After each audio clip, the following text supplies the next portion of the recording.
Not quite so well. Okay. It'll make my ears sore pretty quick. Right. Because I was gonna say your hearing aids. On the microphone. Yeah. I didn't even think about that. And I will need just a touch of volume in these if you could. Yes. Hello. No. And on that side, the blue ones are there.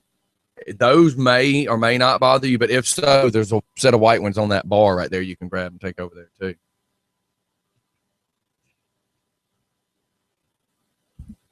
Yeah, that whole hearing aid topic's something that one of our guys that's a listener went and got. He went to the Miracle Ear place and they did all the tests for free. And they found the frequencies and stuff that's actually what he's missing. So he's been like, man, y'all all need to go up there. So that's on my list of my to-dos. All right, here we go. All right, everybody, we is live. And I forgot, hey, on video, by the way, y'all just got to catch us talking about Little Richard. Little Richard went and to a place, and I believe it was called the Miracle Ear. I think it's the same thing you see on commercials. But it's really cool because all the years of construction, my hearing is shot on certain octaves. Like I can hear men most of the time perfectly, but sometimes some women's voices, it almost sounds like Spanish, and I just see their mouths moving. Huh. Now, if I'm looking at them, I can kind of hear them better. But if I'm not looking at them, I really have a problem. And the reason I can't hear you, Steph, is my hearing level is above 4 foot, and I don't understand Oompa Loompa. Redneck Oompa Loompas are even worse because they got dip in their mouth. I don't have dip in my mouth. But according to you... Well, it's because you passed it to your cousin when you was kissing him before you come in the door. Hey, see you later. You can keep this. But according to you and everybody that puts my headphones on, I have a hearing problem. Look, first of all, good morning. This is DJ Scotty. This is Redneck Steph. And this is Andrew. You can call me AJ the DJ today. That's right. Hey, look at him. So before the day's out, I do want to run an experiment with you. But he has hearing aids, and we're all suffering from that. From all the years with me, it started out as, at 13 years old, booming stereos. I was stupid because I thought the louder the better. It didn't mean it sounded better. It just meant it was louder. So quality of sound sucked. It was just louder. Just rattled your car more. Right. And then as I got older and got into construction, then there was hammer drills all the time. And now I'm paying the price. But what we're getting at is this. For what I do, I need good sounding headphones that more accent the vocals, the speaking, other than the bass. Like the black set that you were going to put on are like incredible for music, not so great for voices. So I made sure I got these. Well, one day we're changing headphones around. We put those on, and Steph has a pair on. And for anybody that's listening, this probably as close as I can get to make anybody understand how Steph's hearing is screwed up. She believes that it was me, but I have made everybody that comes in here when we've had these conversations listen to these headphones and go, holy cow. But what's funny is I have on some super nice, expensive ones I just bought. And I'm not trying to brag on money, but my point was I tried every pair, and I kept having to step up in price to get the ones that sounded perfect for voices. Very clear. Steph puts them on, and what Steph explains to me is the definition of hers that we describe. She says hers are perfectly clear, and ours sound the way I'm fixing to show you hers do. But this is Steph's. Welcome to Just for Fun Radio, where everything we do is blah, blah, blah, blah, blah. And today, in the local weather, that's what it sounds like on her headphones. To her, she says, oh, no, those expensive ones you bought sound like that. So they really do. Beatboxing must sound amazing to you in those headphones. I don't know what it is, but she did explain that when she was a child, her mom had done something and accidentally punctured or something. My eardrum. Your eardrum. So, but it's just funny. You're hearing octaves. I've lost a few octaves. Like I said, some female voices, their pitch, I guess. Do you guys wear corrective lenses of any kind for your eyes? I'm starting to. Mine are like a plus 25, so it's not much, but to me, it's enough. The best way I can describe it for people who don't have hearing problems out there you've ever gone a little while without corrected lenses, and the very first time you have that eye test and you realize how much you were missing, Mhm. hearing can be like that. So everybody should get tested for their hearing because, like Scotty's saying, I actually have the opposite problem. Sometimes to me, I have a little more trouble with male octaves than I Okay. do female. To me, females' voices are really rich and really clear, and I can hear them fine. And male voices are sometimes more nuanced and have a little more, And I do sometimes have that problem. And again, I think it's the octaves. I think when hearing, I don't want to say when hearing aids first came out, but I know, say when my grandfather was around, in the 80s, we just thought it just amplified sound. Now they can amplify certain sounds, Mhm. right. because technology. And I think a man's voice, if he doesn't really punctuate on his when he's not pronouncing clear, my wife will say something, or some guy with the wrong octave for me will say something, and it's not that I don't hear you, but if I don't, it's hard to explain. If I don't catch the first 2 words of the sentence, the rest of it I don't catch. I don't understand it. It's like Spanish. When you talk to somebody like myself who's been hearing impaired for most of my life, a lot of people, when you're in conversation, they're talking, and you say what, you don't mean what. I missed every word you said. Right. You said what because there was one word in there that just Right. did not process. Right. I couldn't make it out. Exactly. And I So- didn't understand all that until I talked to another guy who's an older gentleman, but same construction world. And when me and him were working on the same job, he started to speak to me about something, and we both noticed, but we didn't say it, but you could tell we both kind of looked at each other going, "What was you talking about now?"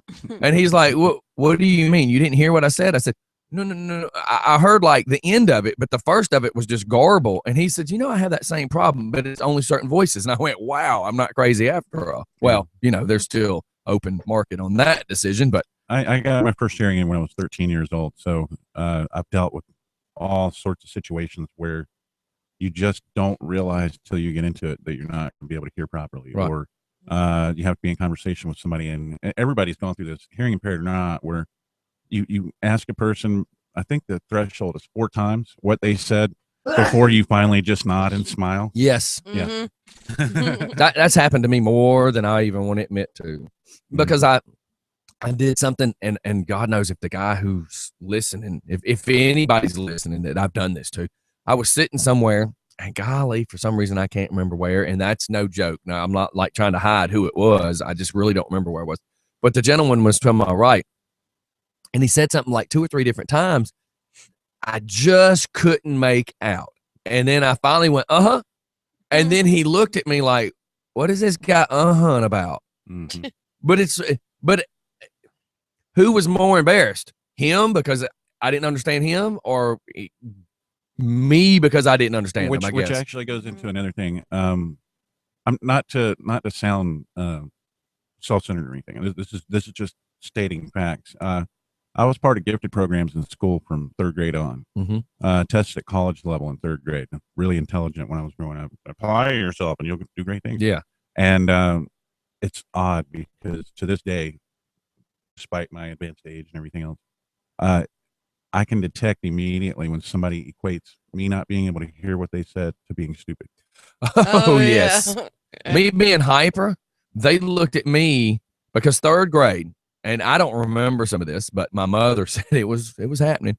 3rd grade, I would be so bored because I was hyper. I would be so bored apparently that I would just find a way while the teacher's back was turned to just sneak out of the class.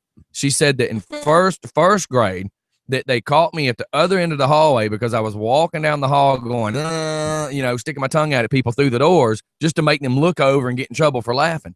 And they tried to say, oh, yeah, Scott's special needs. And I couldn't pronounce my S's. So my name was Cot Pence because I couldn't, So between me being hyper, dyslexic, and not being able to pronounce my words, what do you think they told my mother? Oh, your son needs to go to a special needs class. And I dealt with that. That happens a lot more nowadays. Different kids have different levels of intelligence, creativity, and sometimes they get pigeonholed into. Yeah. And I was very smart at taking stuff apart and putting it back together. So you But- had a problem with S's. Yeah. Okay, so you probably appreciate my little kindergarten joke. How do you top a car? I just had to think about what he said. You tap on the brake, stupid. Oh yeah. No, yeah. actually, Trust me, I relate to that. Well, that's why my niece and nephew, for the longest time, called me Aunt Puppy because they couldn't say their S's. Mhm. So instead of Steppy, it was always Puppy. Yeah. And it just. And I have a ninny. Her And it- name's Penny, but we always called her Ninny, And and it had- everybody in the family does. It had nothing to do with your size. No. No. Not it this had time. No, It had nothing to do with my shortness. talking about hearing, for example, I've actually Your been height's told. challenged, Steph. I'm sorry. I have actually been told to my face by my audiologist that I should not be able to speak clearly, that I should slur every word. You guys familiar with the actress Marley Matlin? I think her name is? Yes. Yes. Oh yeah. Yeah, She has I- done tons of movies. Yeah. I should slur basically everything I say, and actually, I guess it's a product of paying more attention. You know, they say sometimes, like blind people, for example, they augment their other senses. Right. In my case, I'm actually pretty good with voices and impressions and things like that. Partially, I think. You don't know a lot of my backstory, but my father was in radio since he was 17 years old. Yeah, she was giving me bits Yeah. and pieces. Yeah. So I was on the radio a few times, but his strength was voices, things like that. And so, just educationally speaking, I think I work harder to speak clearly than most people. Right. So And see, when and it's so funny that this is now a conversation about speech, because before hanging out with Miss Redneck over there, And my husband. I always had the whole, you hang out with whoever you hang out with, you start mimicking them, talking like them. You don't realize it. very much so. So when I was doing electrical and was working in the field, this lingo that she has was every day. It was normal. Then I had to start stepping it up and put on the collared shirt, running a service truck, going in and out of hotels, going in and out of big businesses, and you're having to very carefully pay attention to everything you say. And what you don't realize is I started taking care of, let me word it this way, I started taking care of Publix grocery stores. Well, Publix, 90% of people from the Publix grocery store chain are from Florida. And Florida may be south, but it's not necessarily south. I mean, it's a mix. It's goulash. So you would go into the Cummings, Publix and be speaking to a Yankee. He's a manager. He's from Florida, but he's a Yankee. And you cannot speak to him like all the hicks that shop there. He will not give you any respect. The same thing, you end up in the Buckhead store. Hello, you may be in the South, but you're in the city of Atlanta on Peachtree Street. So I had to learn. And the thing is that if I took that extra 2 or 3 seconds to think, well, then on the show, I did not speak quite this bad when I first started. But you start doing the bike scene, hanging out with rednecks, you start talking like the rednecks. Well, then my whole mentality, jokester, working in the bars, started bleeding into the radio, which was fine. That's who I was at the time. Live Richard Pryor, almost 24 hours a day. But then when we started the morning show, my speaking was very nice. And then you catch yourself making redneck jokes for her and you start talking like this, being funny. The next thing you know, you are talking like this and you don't realize it. Well, yeah. Despite the possible accent, you do have a great radio voice, Steph. You sound great out. Thank you. And you know what tries to get me, and me and her were having this discussion the other day. Yeah, despite the accent, that's all I was trying to say is the lingo. It has nothing to do with her speaking. It's the lingo. I had mentioned to her the other day, I said, the reason I was trying to step her up and get her better headphones, the better you sound to yourself, you're going to be able to speak better. Like, I want you to be able to hear what you sound like, because I want you to hear what they hear. I need you to hear exactly what they hear from their phones while they're driving down the road. But if I have you on some purple headphones that look fashionably cool, but sound like crap, then how can you make yourself sound better? And now we're finding out it's not, well, it is the headphones, but for some reason they work for her. Yeah, but it's weird. what is the name of that song that I cannot stand? It's that Jump, song. House of Pain. Yeah, it has a real high. I cannot stand that song because it hurts my ears. Most people I know have a problem with bass. Like, I don't know. Mine is the other way. Too much treble. Treble I kills can't me. handle it. I have Handle hearing it. problems, but if I'm in a place, I was around a generator yesterday, like a really large Mhm. generator for a building, and being within 50 feet of it was killing my ears, and I'm hearing impaired in both ears. So, you were talking about accents, as a matter of fact. A lot of times growing up, I've had people ask me where I was from because I was able to say, like, um, not mimic exactly, but just like if you're from Wisconsin, I would Mhm. say Wisconsin as if I was from there. Or Right. I'm from Minnesota, Right. I could sound like pretty much anybody. So maybe more so than most people because again, I listen harder, and so I've always told them, well, where do you think I'm from? And they'd say places you don't associate with accents, like, oh, maybe Colorado, Right. And I said, no, I just have a generic voice. I Right. was born and raised in the South, and that's just how it is. And see, with me, I blend it. God, I don't want it to sound stupid because I know, like Tubby, if he's listening, he'll be like, whatever. So and it's not him being a butt. It's just I know he would pick on me about saying this, but I'm the person that wherever I'm standing, I start blending in, and I can't help it. I've always been that way. So, for instance, I lived on Glenwood for a while. I lived off of Wesley Chapel for a while, and I was up there working. Now, mind you, at the time, I went from being the construction worker that I didn't have to speak like rednecks, but I did because it just happened. So then I started getting on the service truck and having to start watching my lingo, having to start paying attention to how I'm speaking. So I end up over off of Flakes Mill, which is a road that becomes Candler, South DeKalb Mall area. So I'm over there working, and this older black lady just starts talking to me. And within 15 minutes of us all talking, she looks at me and goes, "Where are you from?" And I said, "Right here." She goes, "Oh, I was wondering." She said, "Because I know you got to have some black up in your family because the way you're talking," she's like, "you're talking like you've just been sitting down eating collards with us on a Sunday." And I said, "Believe it or not, you're going to think I'm crazy." I said, "But being in the melting pot of where I live," I said, "within 15 minutes, I just start blending right in. You don't even realize I'm not part of it or what have you." And it happens. It just happens. It's not even that I'm paying attention to it. It just happens. No, it's funny. I'm identifying with a lot of what you're saying. I went to Chapel Hill Elementary School when I was a little kid. Oh, yeah. See, and it just happens. You just, and it's not that you're purposely doing it. You just do it. And I mean, I promise you, I hang out with Steph for more than 2 hours. Golly, you would swear I was one of her kissing cousins. I think that's And human.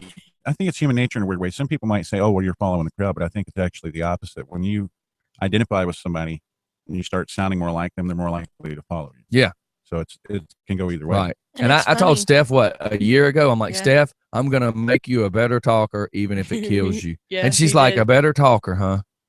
Yeah. I maybe should have said speaker, but okay. And it's funny because I'm from Scottdale, which I don't know how familiar with Scottdale y'all are, but In DeKalb County, yes, It's a little fart on the backside of Avondale.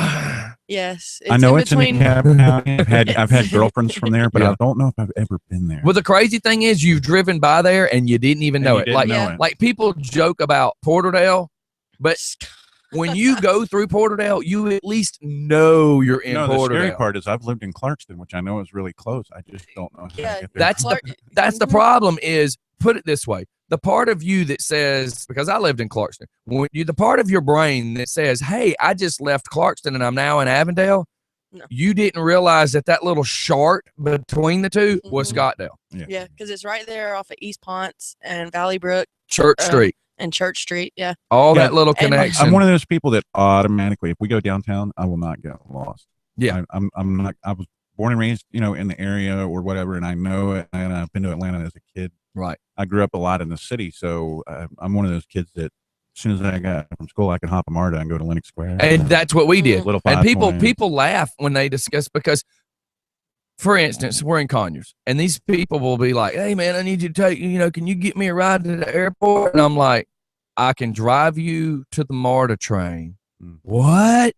or they want to go to a concert. I'm like, dude, I lived in Midway. In Midway, we could hop the bus right there at Peach Crest and Midway Road. It would take us to the Avondale station, and we would get off the bus, go down, just walk over the road, go down to the train, go to 5, hop the train. We're at Lenox. We would spend 12 hours at Lenox Mall, hop the train, and we may come straight home or we may get off it. Next stop, the Omni. I mean, you know, dude, we spent more time on the train. As soon as it was all done, we used to ride the shuttle all summer long to Six Flags. Six Flags, yeah. With no parent. No no parents. supervision at That's all. right. And that was us. We did that like it was nothing. But you get out here, these people look at you like, Marta, are you crazy? Well, we grew up with it. Every concert was the Marta. Can I do a quick shout out? Yeah. Yeah. I just wanted to say good morning to Heath and his kids if they're listening. You better be. Yeah, you better be, bucko. Or we'll come find you. But you know, we talked about Scottsdale. Scottsdale. Scott. Just let me deal. I always thought it was Scottsdale too. Like, No, just it's like not. you're No, gonna you- correct me. Yes, really? you- Like you yes. correct me. Let me tell you this, okay? I've been a super stretch limousine chauffeur. I've been a truck driver. I've been to 39 states. I've lived in Georgia my whole life, and I know how to get from here to Rome and back roads, surface streets. It doesn't matter what it is. And I don't know if I've ever been to Scottsdale. Well, you're from You DeKalb have. County. Did you ever hear of the Reform School, Hamilton? I believe so, yeah. But Yeah. then That's what's yeah, it's in Scottsdale. I visited there for a minute. So think about this. If you're coming Rockbridge and you go over Memorial, Mhm. and where Rockbridge goes under the railroad tracks at East Ponce. So if you went straight, you would go on into Decatur. If you turn left, it would go down towards the Avondale Mill, where it would take a hard 90 right, or you'd go left over the rail track to go into Avondale. You mean North Decatur Road? Whatever. Yeah. That little blurb where you would go under Oh, I 285 thought on that was a Rockbridge. strip mall. I thought that was a strip mall. Sorry. That- No, I'm just kidding. No, that little area that we would call Clarkston. As soon as you go under 285, there used to be the old AM radio station on the left, and before you get to the next set of railroad tracks, which is the whole East Ponce, that little chunk of house area they wanted to consider Yeah, Scottsdale. The only real connection I can ever remember in my life with Scottsdale was a pair of twin sisters moved into the Clarkston area when I was living there, and they said they were from Scottsdale. And And you know the reason what's funny? It's Yeah, just yeah, funny you're that- right. You're that- right. I dated both of them one after the other. You're No, correct. I'm just. well, that was where- acceptable there. Well, it was also what I was like 11 years old. Right. So. Well, from what he's talking about, it's like from there, from the steel mill, all the way to 285 on East Ponce de Leon. That's Scottsdale. Yeah, but nobody calls it that. They call it Clarkston. Because if you went from that Rockbridge, North Decatur Road, all that crap, back up towards 285, nobody ever. That was always considered Clarkston. I mean, technically, you're saying mail-in zip code. It's not. But Yeah, like my cousin Mark Bannister lived over there. That was, because to me, when you went back over the expressway going into what is literally Clarkston, Yeah. I lived in some apartments over there with my mom. That's where first and second and third grade, I went to Indian Creek Elementary, so You went to Indian Creek Elementary? I did as well. Yeah. First, my first, second, and third, that's where I got in all the trouble in the hallways was Indian Creek Elementary. like 5th to 7th for me. But Yeah, see?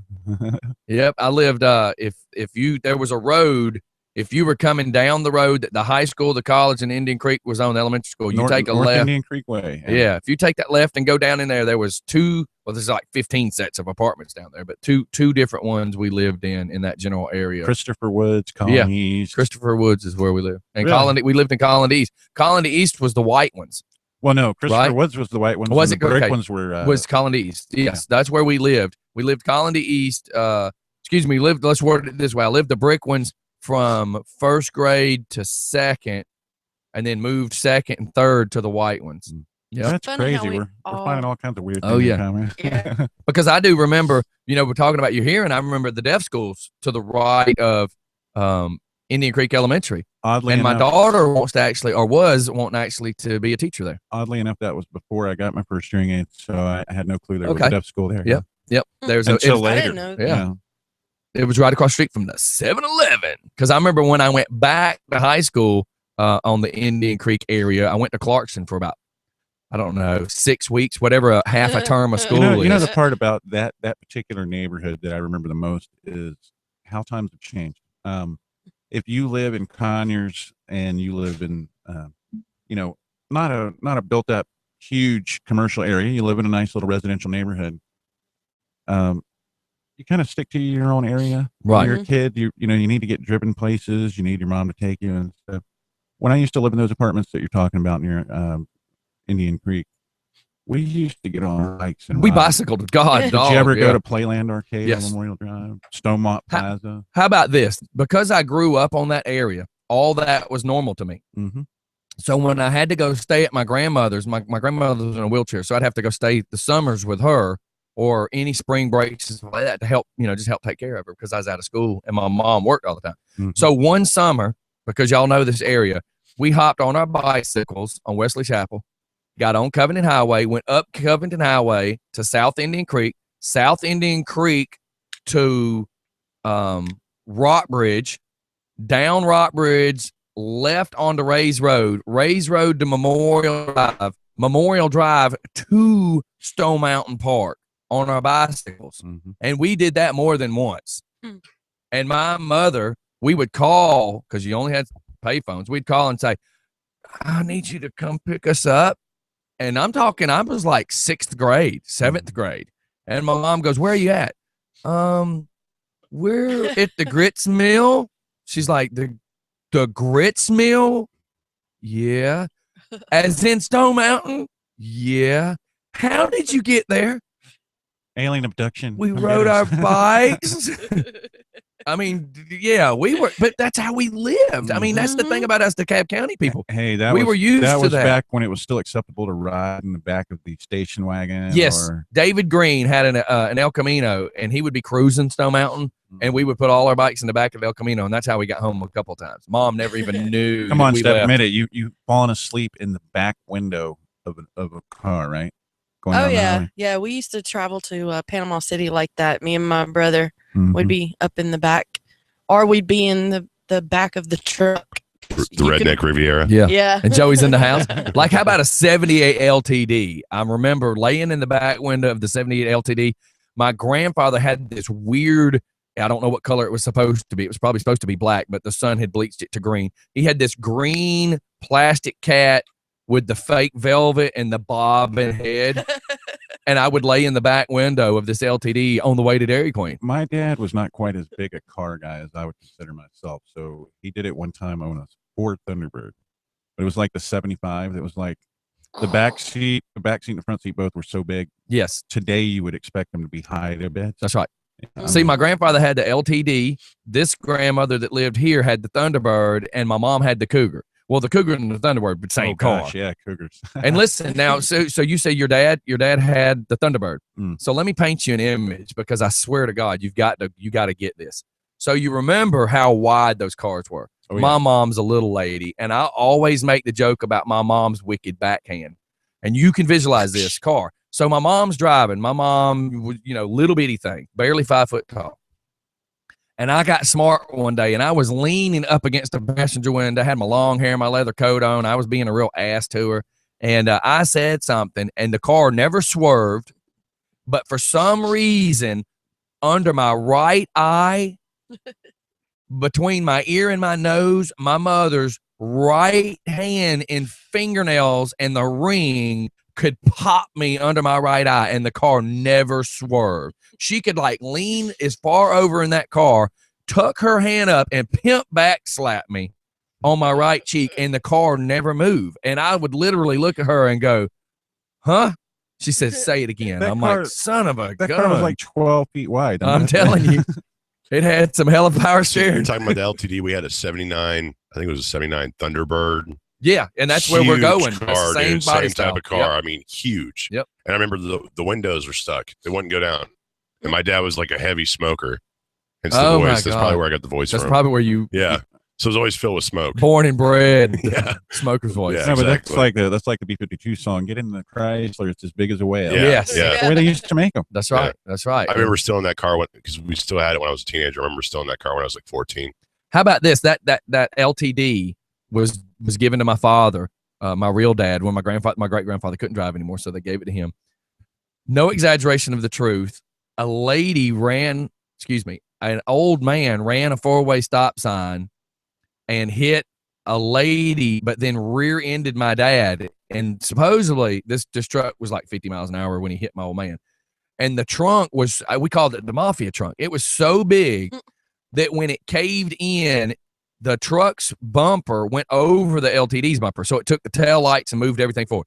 So it pushed all the trunk to where it went to where under the glass in the back seat was. It pushed all that metal to where the rear axle was. And my old man still was able to drive it for like another 2 years. Yeah. Those cars were built to last. Yeah, I mean, Yeah. And it was so funny because it almost looked like a pickup truck at that point. The bumper was here and the whole rear end was pushed. I mean, all the metal of the trunk was pushed to where the rear end axle was, because what happened was the bumper went under the truck's bumper until it hit that cross member frame under his engine. And then that's what's actually Maybe that truck was made out of that Scottsdale steel. you know why we call it Scottsdale? Do you know why? And I've just thought about it, and I think I thought about it a long time ago too, but it just occurred to me. Because you used to live there. Well, Scottsdale. GMC had the Scottsdale truck, Yeah. and that's Probably what what it we is. probably Oh. always say. And a lot of people get it mixed up with Scottsdale, Arizona. Yeah, a real place. Scottsdale is a real place. You know what Scottsdale was? Scottsdale was a middle where town. it was where if you weren't cool enough to live in Midway and you weren't rich enough to live in Avondale, you ended up in Scottsdale. Scottsdale. Listen, all you rednecks add syllables to sound important. We can add Whoa. an S and it'd be okay. Yo. I grew up in the city, yo. Yeah. We had a similar place. We called it Techwood. Yeah. God, yeah. I'm from the Rock.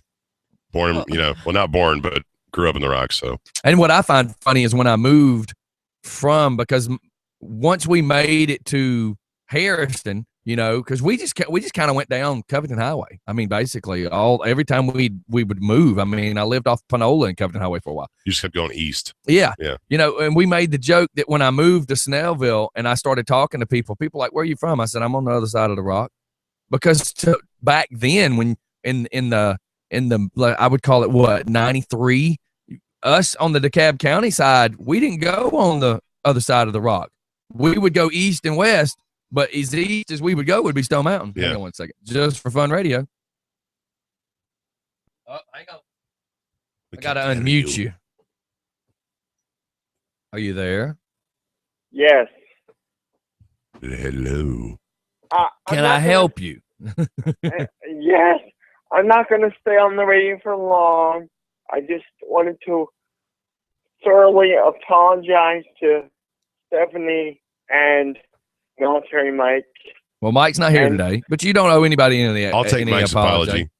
Well, he's trying to apologize because he felt that he got rude with us yesterday. And I told him, I said, dude, you got every reason in the world to be stressed out and you owe nobody an apology. But at the same time, he wanted our opinion, but he don't want to hear our opinion. But today you have an awesome show. Well, thank you, And- sir. I know what I said yesterday, and I just felt like I needed to listen to the show just to prove to you that I was going to listen to the show. I was going to tell you, I just find it funny that you're listening and you said you weren't. So the difference is you just have to understand that sometimes you're not going to hear what you want to hear. And that's just life. That's just part of life, unfortunately. I know. And your real friends are always going to tell you the truth, dude. Yeah, no matter It what. doesn't matter if it's what you want to hear or what you don't want to hear. It's going to be straight up. Look, I can't tell you how many times I've had some people go, dude, she really is a hoe. You need to quit dating her. And I'm like, but how do you know? Yeah, and then but they I really smile. like her. I'm like, Yeah. oh, never mind. Yeah. And That's then how go, you know. Crap. Huh? But Yeah. Joey's voice sounds a lot like John Camp. Like who? John? Oh, Well, Big John. he's got a little bit of the John. Except I'm 5'9" with good boots on. Yeah. I'm as big as his waistline. Right. Right. But right.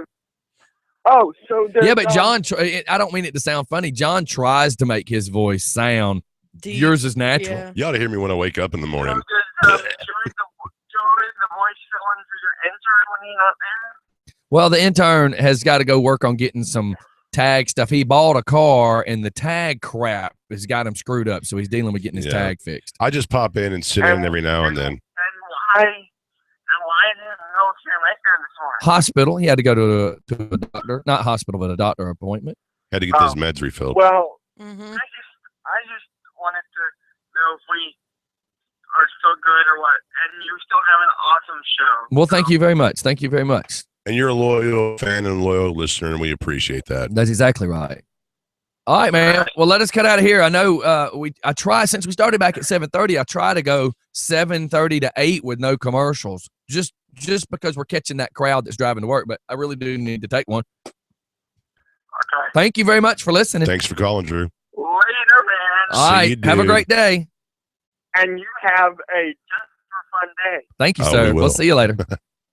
See you later. Bye. Bye. All right, everybody, we're going to shoot off to a commercial. We'll be right back. We just jumped all in this morning discussing hearing aids, and it's something I need. Believe it or not. I mean, What? Exactly. It works great though, because I've made the joke, and you'll find this funny. Without your hearing aids, can you hear, or is it just mostly muffled? Almost everything is muffled. Okay. I could sleep through thermonuclear attack. Really quickly, I was listening on the way in, and you guys were talking about that. I did the construction thing for years with the hammer drills and the jackhammers and all that. But since I was a kid, my ears actually produce more wax than most people's ears. Wow. And every couple of months, I get the buildup. And it's not because I don't clean my ears. It's just because my ear canals are shaped differently too, and I can't get to them. So every couple of months, I have to do the eardrop thing. You know, I'll wake up one morning and it'll be completely blocked off. Right. And it'll take days of the eardrops and then the flushing of the water until I can hear again. It's really not a good idea to use Q-tips are horrible. I've actually I've accidentally went too far with one. pushed it and in. I'm Well, I talking was actually in an tears. office one time doing the audiology testing and stuff, and my aunt happened to be there getting earwax removed from right above her eardrum because she'd been using Q-tips for so long she had packed it. Yeah. against her eardrum. And my And she was doctors, screaming in pain. yeah, my doctors have told me, you know, that's the stupidest thing to do, but what else are you supposed to use? But when you go into the doctor and they take that little spray bottle with that thing, I mean, it's horrible at first, but when that thing falls out, and it's amazing how much wax can come out of your ear. Oh, But when that thing comes out, and all of a sudden you'll hear things down the hall that you these never hearing aids, imagine you'd Right. hear. because of my hearing loss, I have to have behind the ear hearing aids. So I wear ear molds in my ear that are shaped to my ear canal. Yeah. But they also compress wax every time you put them in. Mhm. Every time you put them in every Right. day, you're compressing that wax. Yeah. Well, I made the joke because my grandfather used to turn his off, and I looked at my wife. Here's how it works. I'm the only guy in the house. We got the I'm grandbaby. sorry. We got two daughters, and occasionally the two daughters will be here at the same time, or Crystal's just talking with one of the daughters, and there'll be times I'm just like staring at TV, going, "Please make sure I only can hear what I'm trying to watch," because they keep blah, blah, blah, blah, blah, blah, blah, and I'm like, God, I need some headphones to watch TV. But one of the times my wife had said something about, "Are you listening?" And I'm like, I can't wait for the day that I cannot hear you, and I will just reach up and turn my hearing aid off because they want to talk about tampons. I'm like, could you please go to the other room? You know, it is an inside joke that men are selectively deaf. But Yeah. it's really cool to wear hearing aids because you're in a room, Mm-hmm. you really don't want to hear what's being talked about. Right. Don't take them out. Just turn them off. Yeah. They're not only can I not hear with them out, but with them in, that's extra, hearing protection. Yeah. You could shoot a gun and I'll be like, Yeah. yeah, whatever. I was in the same situation not too long ago. It was me, my wife, my stepdaughter, who was 17 at the time, and my mother-in-law, Jeez. and me. And it's just like, oh, man. I was the only dude. I was just like, please. I need to get some wireless headphones to listen to my TV because I'm just going to have to do that. Or I'm just going to fix this TV so I can come down here and just kick my feet up. And I think that's what I'm going to start doing is come down here. Yeah. But You got a nice TV in there, in that room. yeah, right but there. I am not going to go lay in a bed to watch TV. Why? That's just because that's what lazy people do. At least if you were sitting Wait, here, who you could lays do in radio. their Wait a bed? Wait a second. So you do that? Only when I'm going to bed at night. Oh, Okay, you- then. Well, if I'm not going to bed, why am I going to Yeah. go lay in the bed and Actually, watch TV? you lay in the bed with spiders and watch TV. Oh no. That was in Ashley's room actually, Yeah. and that was disgusting. All right, everybody, let us shoot Yeah. off to a commercial real quick. We'll be right back. And listen, this song I'm playing is for the content of hearing. I think it'd just be a funny song. We'll be right back, everybody. Can you hear me? I should have played "Can You Hear the Rain," but no. can you hear me Can now? you hear the rain? I don't know that song. Yeah. All right, if y'all want me to swap seats real quick, but Well, I mean, it's at cool. 9 we got a novel or guy writes novelist. I guess Coming in? Calling. Oh. I was gonna say because I'm parked at that very front spot. So nobody's coming in, are they? He's Okay. calling in, but we'll need to. We'll have to have him read some stuff off the phone.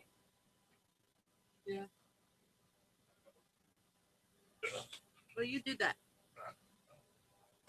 Hey, I don't know why. I tweaked my back. Probably,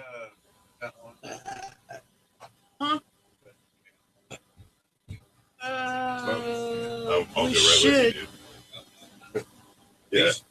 There's a song. He's got to turn up a little bit. Okay. I might actually try plugging these up and see how they work. My beats.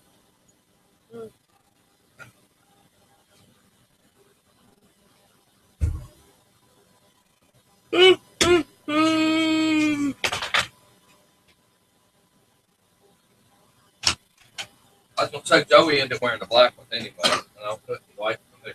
And see, this is why. I was gonna try plugging up the beats, but we'll do that later. Oh yeah, well you can because it's really a short cord, I believe. No. You can unplug these and plug them right in. No, it's okay. My objective is see how this box right here looks. So envision one that's angled but has a back. You know what I mean? So it would be molded to fit here. But what it would have is a headphone jack, and it would sit in front of each person. You'd have a headphone jack to plug your headphones in. You'd have a volume control for your headphones. Oh, cool. So I would just throw the signal here, and you would adjust yourself. Secondly, you would have a push button, a square push button, or a lit push button, or whatever that you push. If you're fixing to sneeze, you push the button and you turn your own mic off. Cool. So, but I got to build those. Oh, they don't have. That's my problem. They don't make it now for this board, this $2,000 board I want. Yeah. They make a box, but the problem is the box is $300. So I'd have to pay $2,000 and then do what? 1, 2, 3, 4 times 3. I can't Lot of bring money. myself to spend that. Pardon me, y'all. Oh, God, I can't get woke up.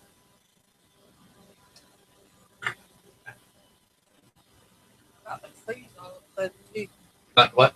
Freeze. Is it warmer outside than it is in here? I don't know. I haven't been outside. It was comfortable this morning.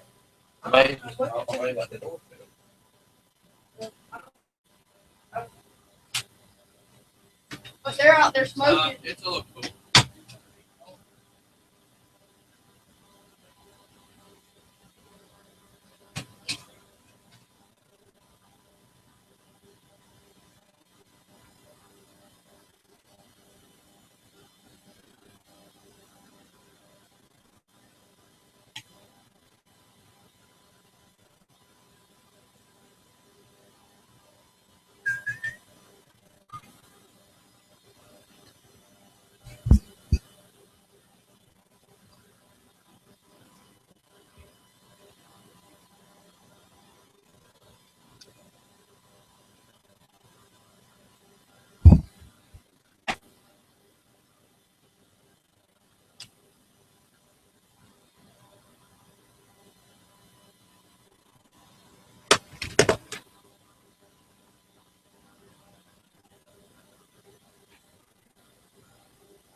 was trying to break into Steph's phone.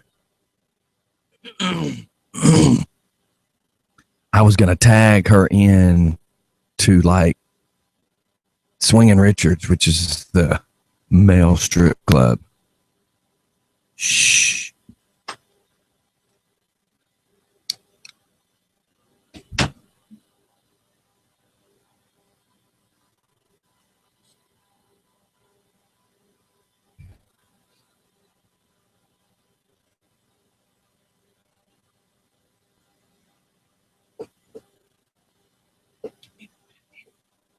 What? What? Oh, yeah.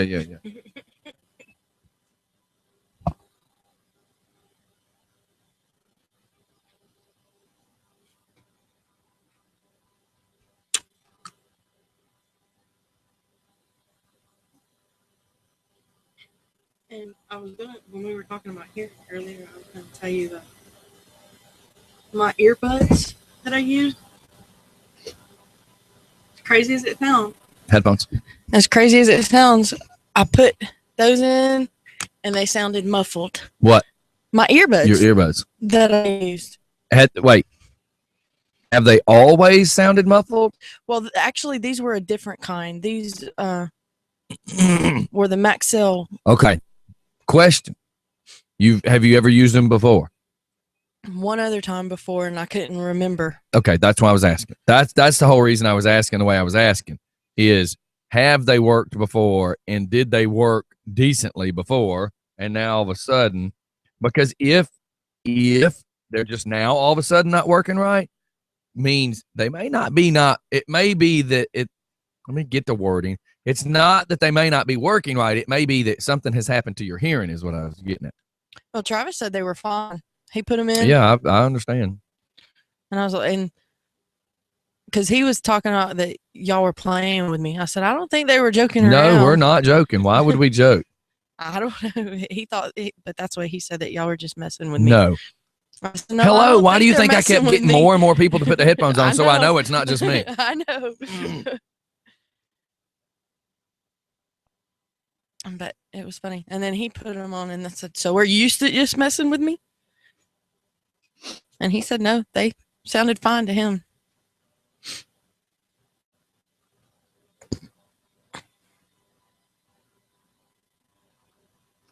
That's a long song. Yeah, I'm just leaving it because I knew they were going to go smoke. You're a baby. You're a baby. Is Crystal off today? Yeah, and I'm fixing to fade it back. All right, everybody, we is back. I put on a little bit of a long song just because I knew that two of my hosts today were going to go partake in a cigarette. Yes. I coughed right in the microphone. Yes, Sorry remember about that. You- I wanted to share that with the listeners. that box that I was talking about building. You understand? Now, I did leave you the white ones. If you decide to swap out, you just let me know which works for you. And do you need to go up on those? Just a hair. More to hear me than to hear you. How about that? Is that good? That's good. That's Okay. good. And then with you, I'll have to also get your voice up a little bit just because so many different people talk on that mic. So go ahead and let me hear you. Hear me? Yep, that right there is perfect. That's what I needed. Righty. Oh, yeah, that's right, Joey. That's Twilight's spot, which we have to make him sound all soft. You just coughed on Mike's microphone. I know. And wait till you hear what I'm doing to his chair. Hey, I got a message from Military Mike. He says informative, normal typing. He said, gosh. but boring in capital letters. Shouldn't he be in the prostate exam right now? I was thinking, aren't you fixing to go? So he's not what's- talking about us. He's talking about the prostrating. I guess. I think somebody's fixing to go lose a wedding ring or Hey, something. Mike. I don't know if you can see it or from find the a gerbil. Oh. in honor of filling in for military Mike, I'm wearing BDUs and a shirt that says "Mike." Oh, there you go. Son defends freedom in the U.S. He Army. came as the slim version, and he came with pants on. Are you wearing underwear? Really? Well, I just meant Mike never does. Mike never does. Mike wore underwear twice, and both times that he did, he pulled his pants down. Well, I did ask him to, as a joke, but I almost spit water out of my nose. that's not a water. You know, that's not a water. No, Mike, I that's don't not want. waterproof. That's why I leaned away. Wow, that was Oh. awesome. Oh, military Mike. Don't ask, don't tell. Medication, Mike. Medication Mike. Medication, Mike. That's funny. I love that. I Y'all love keep that it up. man. I Y'all love keep it him. up. He might become Machine Gun Mike. That's right. He might. Maybe that was a vision that we just didn't know was yet to come. Right. Yeah. Oh my gosh. So That's what's up too with you funny. today, Joey? You just happen to Man. the weather got you screwed up with the work, or No, dude, just felt like coming in, man. oh, that's good. No. I mean, that's no offense. I was just No, curious. no. And what you gonna do tonight without Tyler? Have you already got a plan? well, here's the problem. Joey's supposed to be doing a night show tonight. I thought that my brother was my brother's in town from New York. The Okay. bar owner I was telling you about. Yes, sir. And I thought that maybe he was going to be able to help me with it, but we both forgot that he was leaving town tonight. Oh man, And convenient. yes, well, because we both I know, been I'm so just busy. joking. And I have one other option. Now, are you? So you do want to still do the show? Yes, I was but- thinking, are you going to want to spend time with your brother before he leaves? Well, he's leaving tonight, I think, right before the show Oh, starts. okay. So, or if not, like right about the time the show is going on. So he's got to be at the airport. I have one other option to reach out to. Now, here's the deal: if I come in and do it by myself, which I know I can handle it, that's a lot of prep work, It is. and I've done it before. Right. You know, I did it for a long time, but you know, it's going to take me the whole day to do it. So I'm Yeah. kind of mowing things That over. my borderline. head. Understand? Yes, yeah. Understand. And the cool thing with us is you can do bits and pieces and not have to be steady, because everybody that listens knows this is something that you're creating and Yes. that you're trying to get off the ground. Yes. So you know, and we were talking about this. I had to go up to Rob's performance yesterday. Yes, and Rob. and we were talking yesterday, kind of discussing the whole nighttime thing. So you know, and some people are for it. I mean, don't get me wrong, because when it's the evening time, that's perfect. Yeah. You know, What time's your show? Right now we're doing 7 to 10 on the weeknights, and we're also talking about quite possibly doing a weekend show, yeah, which would be like an 8 to midnight deal, which would we kind of take the breaks off around 9 p.m. yes. when the kids are in bed and the mothers That's go right. away. And are you wanting to do once a month, twice a month, On the every weekends? right? I was wanting to do every weekend. Okay, because you know, and you're talking about Saturdays. Yes. Okay, That's what I'm hoping because for. what we were talking about is with Tubby. Tubby has to race these cars. He has these Oh, he does it Saturday. slot cars, and he has to do it on Saturdays. So he had talked about we were going to do a Tubby night where what we would do is get him to come in and set up, kind of what we're doing with you, and Tubby would come in and set up on Fridays, and it also would record. So we were going to get him to come in once or twice a month, but yet it would also be recorded, Mhm. so that on Friday nights after 9, I Mhm. can just play. So he comes one Friday, say he comes every other Friday, so the first and third. Mhm. So the next Friday being the second, I just replay I got the you. previous Friday. Yeah. So Friday after 9, we go to Just for Crunk Radio. And what would his show be? Just for Crunk Radio.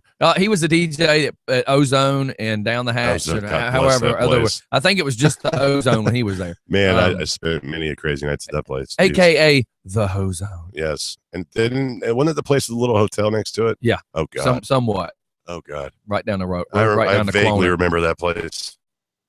You know, he has his own flavor of music, so that's what we were going to Hey, do. don't is, we all, right? is do the And that's Just the for best Crunk. part about this station is we can have the freedom to play and do what we Right. want. And I'm trying to make a decision. Something was brought up to me about a year ago. Me and Tubby were just kind of shooting the breeze about making a second station. In other words, in the morning, the talk show would shoot across Just for Fun Radio and Just for Crunk Radio.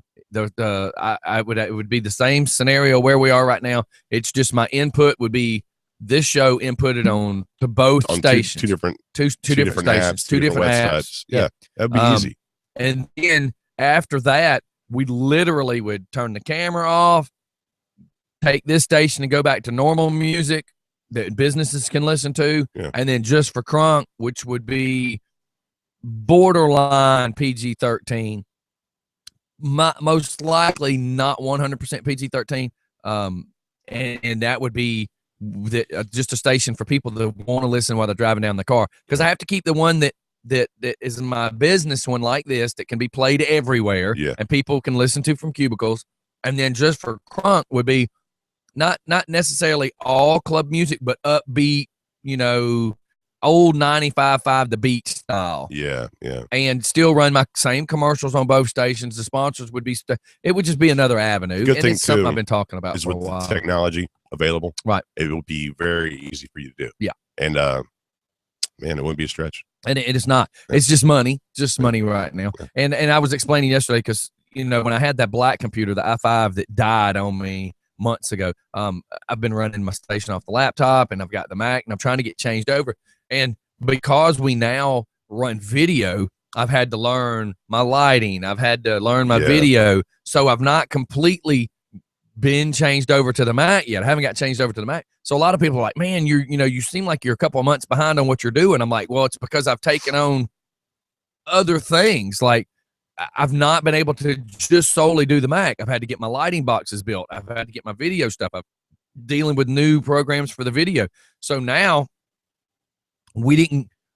whereas over a year ago, we were strictly just music. Now, you know, I'm not a one-man show, but I'm still having to do this part by myself. It takes time to grow, man. That's Nothing's going to happen overnight. Right. And dude, I mean, what was it? 2.5 years ago, I was playing around with you doing this. Yeah. Look at how far you've come in 2.5 years.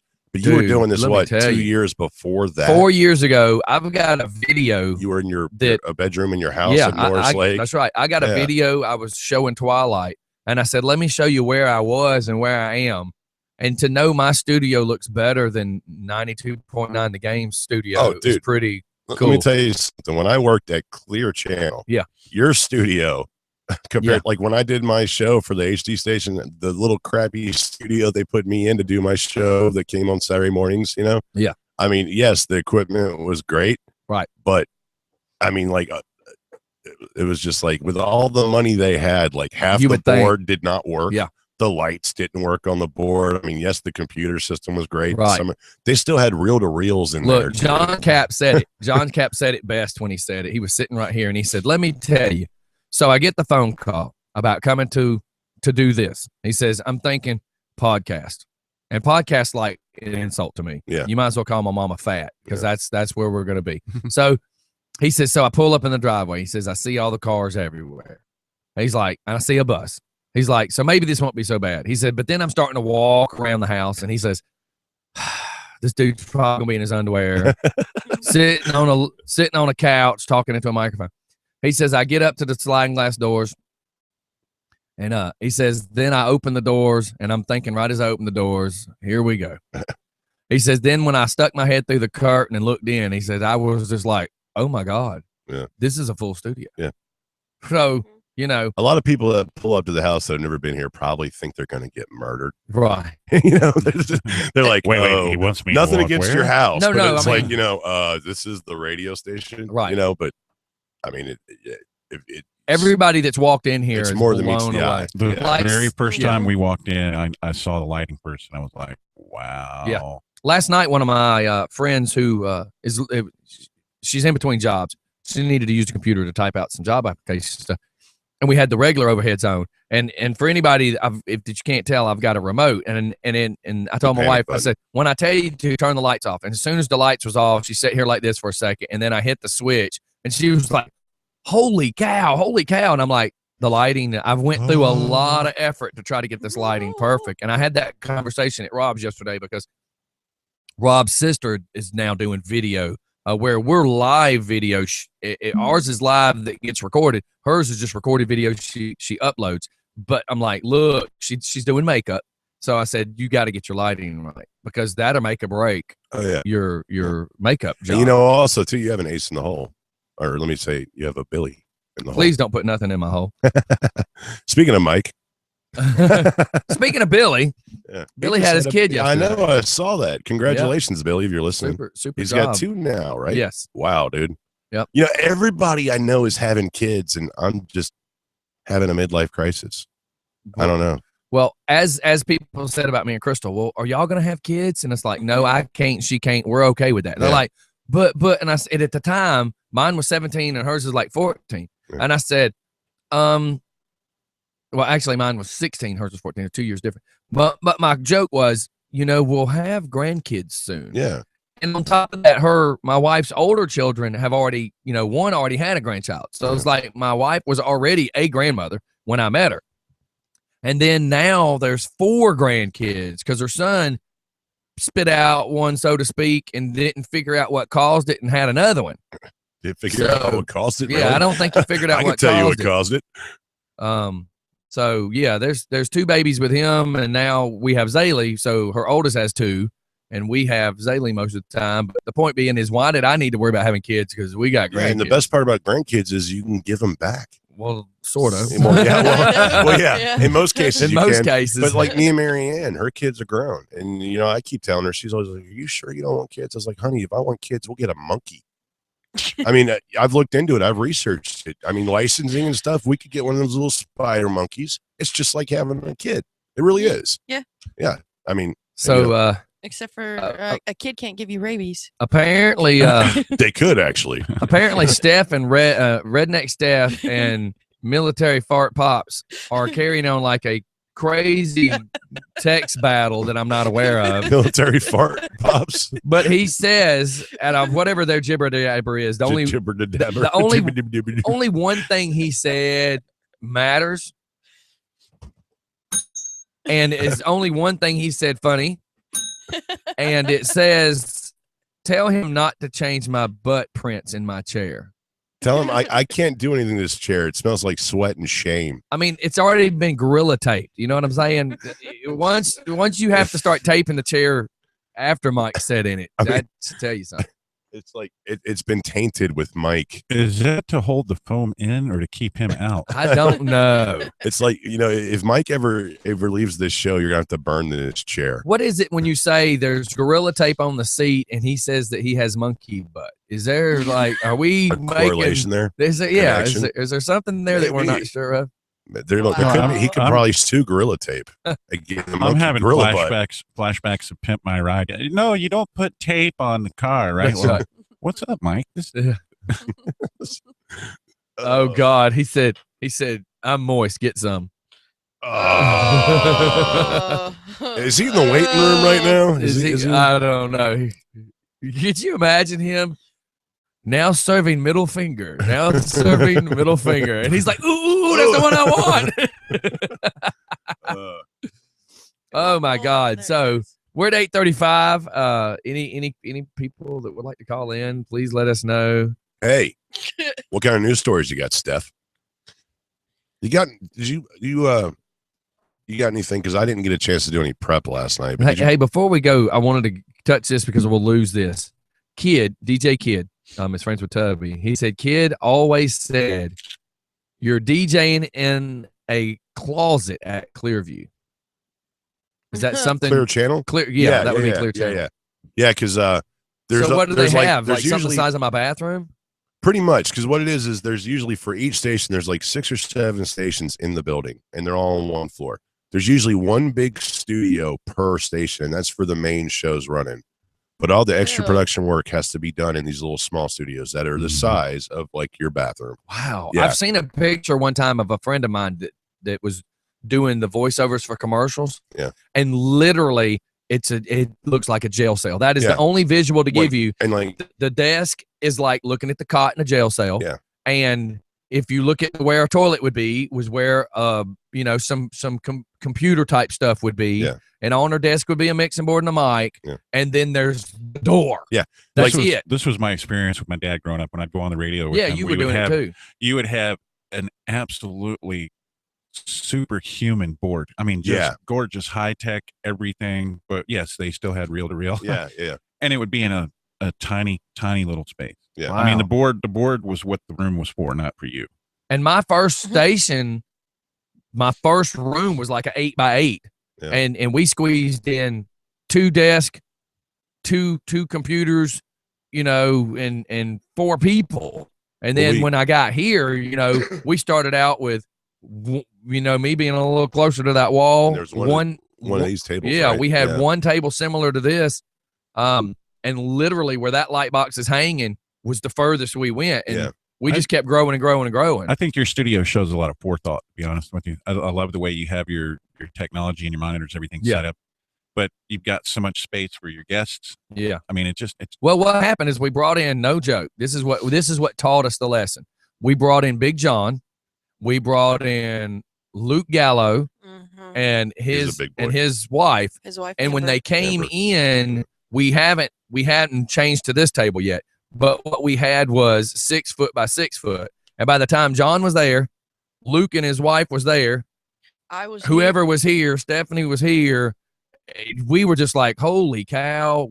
That's what made us decide to go bigger. We know we had Yeah. Wayland And in give the me- other day, and we only had 2 of them sitting right here. Yeah. We Right. were all like this. You and I had to share a mic. Yeah. And my back was hurting. Yeah. You know? But Yeah. before, this was a little closer to the wall, and everybody wanted to, we'd try to get pictures with everybody. So we had to go this way. You know, the crazy thing about working at Clear Channel, man, was like the studio we had for the morning show for Project. We actually had a nice studio with 2 rooms. We had a control room. We had a studio room. It was big.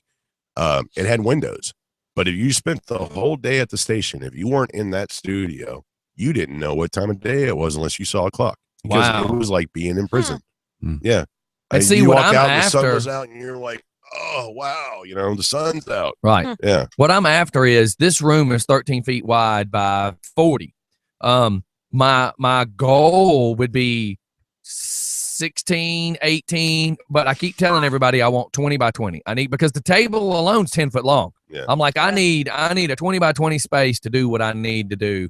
And the thing I keep looking at up at Harley would be terrific. I need to go and look at that again since some people left me yesterday. But Day before. day before. What? We'll sent talk a about it text after. message. Yes. So I got this She was rule, there in right? text. Do you remember the rule? Because No, she I was doesn't. there. What's the rule now when we go somewhere? I Number 1 rule: don't remember. if we all go somewhere as a group, Somebody has When we go on a babysit field Mike. trip. well, Well, other than besides that. other than somebody babysits Mike, What? if everybody walks off and I'm talking to somebody, what do? You have to text him or save him. Don't text Thank me. You. Oh Don't no, you have to walk text up me. and save him. You had it right. No, the no, no, first no, time. no. He had it right the Yeah. second time. No. You screwed him up and said text, and he said text. See, And and that's not- I had to relearn this the other day because I didn't. When we went to this job fair thing, which is my first time going on an outing with you in a long time, he was outside talking to some people, and I didn't know what and I thought he was honestly wanting and no, we're- I was wanting to have a conversation, but it was just at the moment I needed to get in. But I'm alone with the intern and Mike's running amok because that was the snake day, and Mike's just Tasmanian devil on crack, and Tyler, just does, and I'm just sitting there going, "Oh Jesus, this is going to blow up in our face." And Tyler, this was first for everybody to yes, socially be out yes, as and us. I'm sitting here just shaking my head, going, "These guys are going to make me drink," And I finally get to the point where I'm like, "Okay, I got to get." and then Scotty. Mike goes and sits in the bar. I'm like, yeah, oh, crap. exactly. There's a bar at the. We got VFW. Joey not wanting to drink. Yeah. We got him going Yeah. for a drink. And Come on. it's the VFW, which has a bar. Anyway, so I finally go, I gotta go get Scotty. And I go out there, and Scotty sees me. He's like, "I'm coming. Thank you." And so he comes in, and I'm like, "Jesus, dude, we gotta do this." So we go in there, and it actually worked out. And Yeah, but find Yeah. out what Steph did to me. what'd you do? I said we all walked outside. I said No, paint a picture of where we were, what was happening. We were at Harley.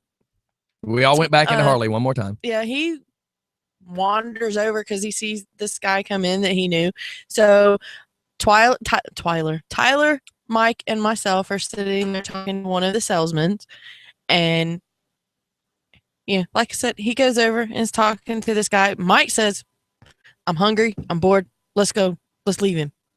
So we all walked outside, and we're sitting there. I said, "Well, somebody send him a text." "No, I'm not sending him a text." "Well, fine, I will." Why So didn't I you sent just him a walk text. in and say, "We need you. We got to go"? Because Yeah. the person that I'm standing there talking to is not going to believe that text says "Let's go." But if you Uh, would have Yeah. walked in and said, "Hey, we were supposed to be gone 20 minutes ago," Yeah, Mike just say, "Tyler, we gotta go." Yeah. but no, they go sit outside, and the whole time I'm talking, I'm looking around. I'm like, maybe they'll be back. maybe they'll be soon. back, and they just were gone. Yeah, and that was the same day that we crashed the original set.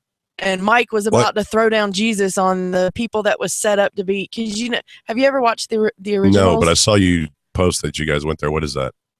The originals. It's a takeoff of the Vampire Diaries. Yeah. where Yeah. they turned downtown Conyers or Old Town Conyers into Louisiana. Like Bourbon Street, New Yeah. Orleans. Yeah. And it Really? really did because Wow. they had it was props, right? Yeah. It was staged. There was Well, somebody actually, sitting the there. whole town has changed the space. If you go down, I guess it's Main Street, not Main Street. What's that little Spring They Street? call or it whatever? commercial Center street, but Center Center Street. Street. Yeah. Center Street now has awnings on all the businesses Yeah. and Yeah. little trellis style, Right. lampposts, the whole 9 yards. That makes it look more and more like Yeah. Bourbon Street. So, Well, Yeah. this day between we call it an alley, but it's just a walkway. They had a guy set up, and it was all staged for Mhm. video. There's a guy reading tarot cards. There's Yeah. another one, with the magic ball, so to speak. Yeah, Crystal ball. and So, like a voodoo doll. If sitting on the you table. showed up on a Saturday, it would just look like an event. Yeah. It would Yeah. look Mhm. like it would. well, they've you also know. been filming down there for the show Constantine as well. Yes. They've yeah. actually filmed in the Point, the bar But- down there. But the thing is, Mike's walking, and Mike's actually looking at like, is this real? yeah. We're like, no, dude, this is all for this TV show. He's like, oh, I I thought was I was- wondering. Yeah, there's usually a guy sitting with a crystal ball in the alley Yeah, in that Conyers. happens all the time. And if I go into any town in the world to get my fortune read, it's not going to be Conyers. Yeah, I'm well, if sorry. there's I'm usually not a guy trying to be in a rude. back alley with a crystal ball that is actually a crystal meth ball, ball. an That's, 8-ball. And the It has only- a slightish blue color. that's Yeah. right. And the only glass is a pipe. Yeah, yeah. Yeah, it was pretty funny. Quit hitting Huh. the pipe, Mike. We gotta So go. what? You guys went there by accident? Oh no, we knew it was Well, going on. Okay. I wanted to continue to walk the long way and not get up in the middle of it. And they're like, no, let's go this way. Okay, let's Yeah. Even though I knew we were walking right up in the middle of the crap. Ain't no redneck. I could have kicked her in her shin if I could have kicked that low. It'd been like kicking a soccer ball. She was like, well, I don't see them filming. It's okay. I'm like, but we're walking right up in the middle of it's okay, Scott. Look. And she's loud enough everybody can hear. Look, there ain't nobody filming. And do you see any cameras? Oh my they were God. still connecting everything, plugging everything up and everything. Yeah, but the director was probably sitting over there talking to an assistant going, make sure she's gone. Yeah. Make sure she is not on any Get them camera. out of my shot. It looked like a bad Griswold Christmas. Oh my God.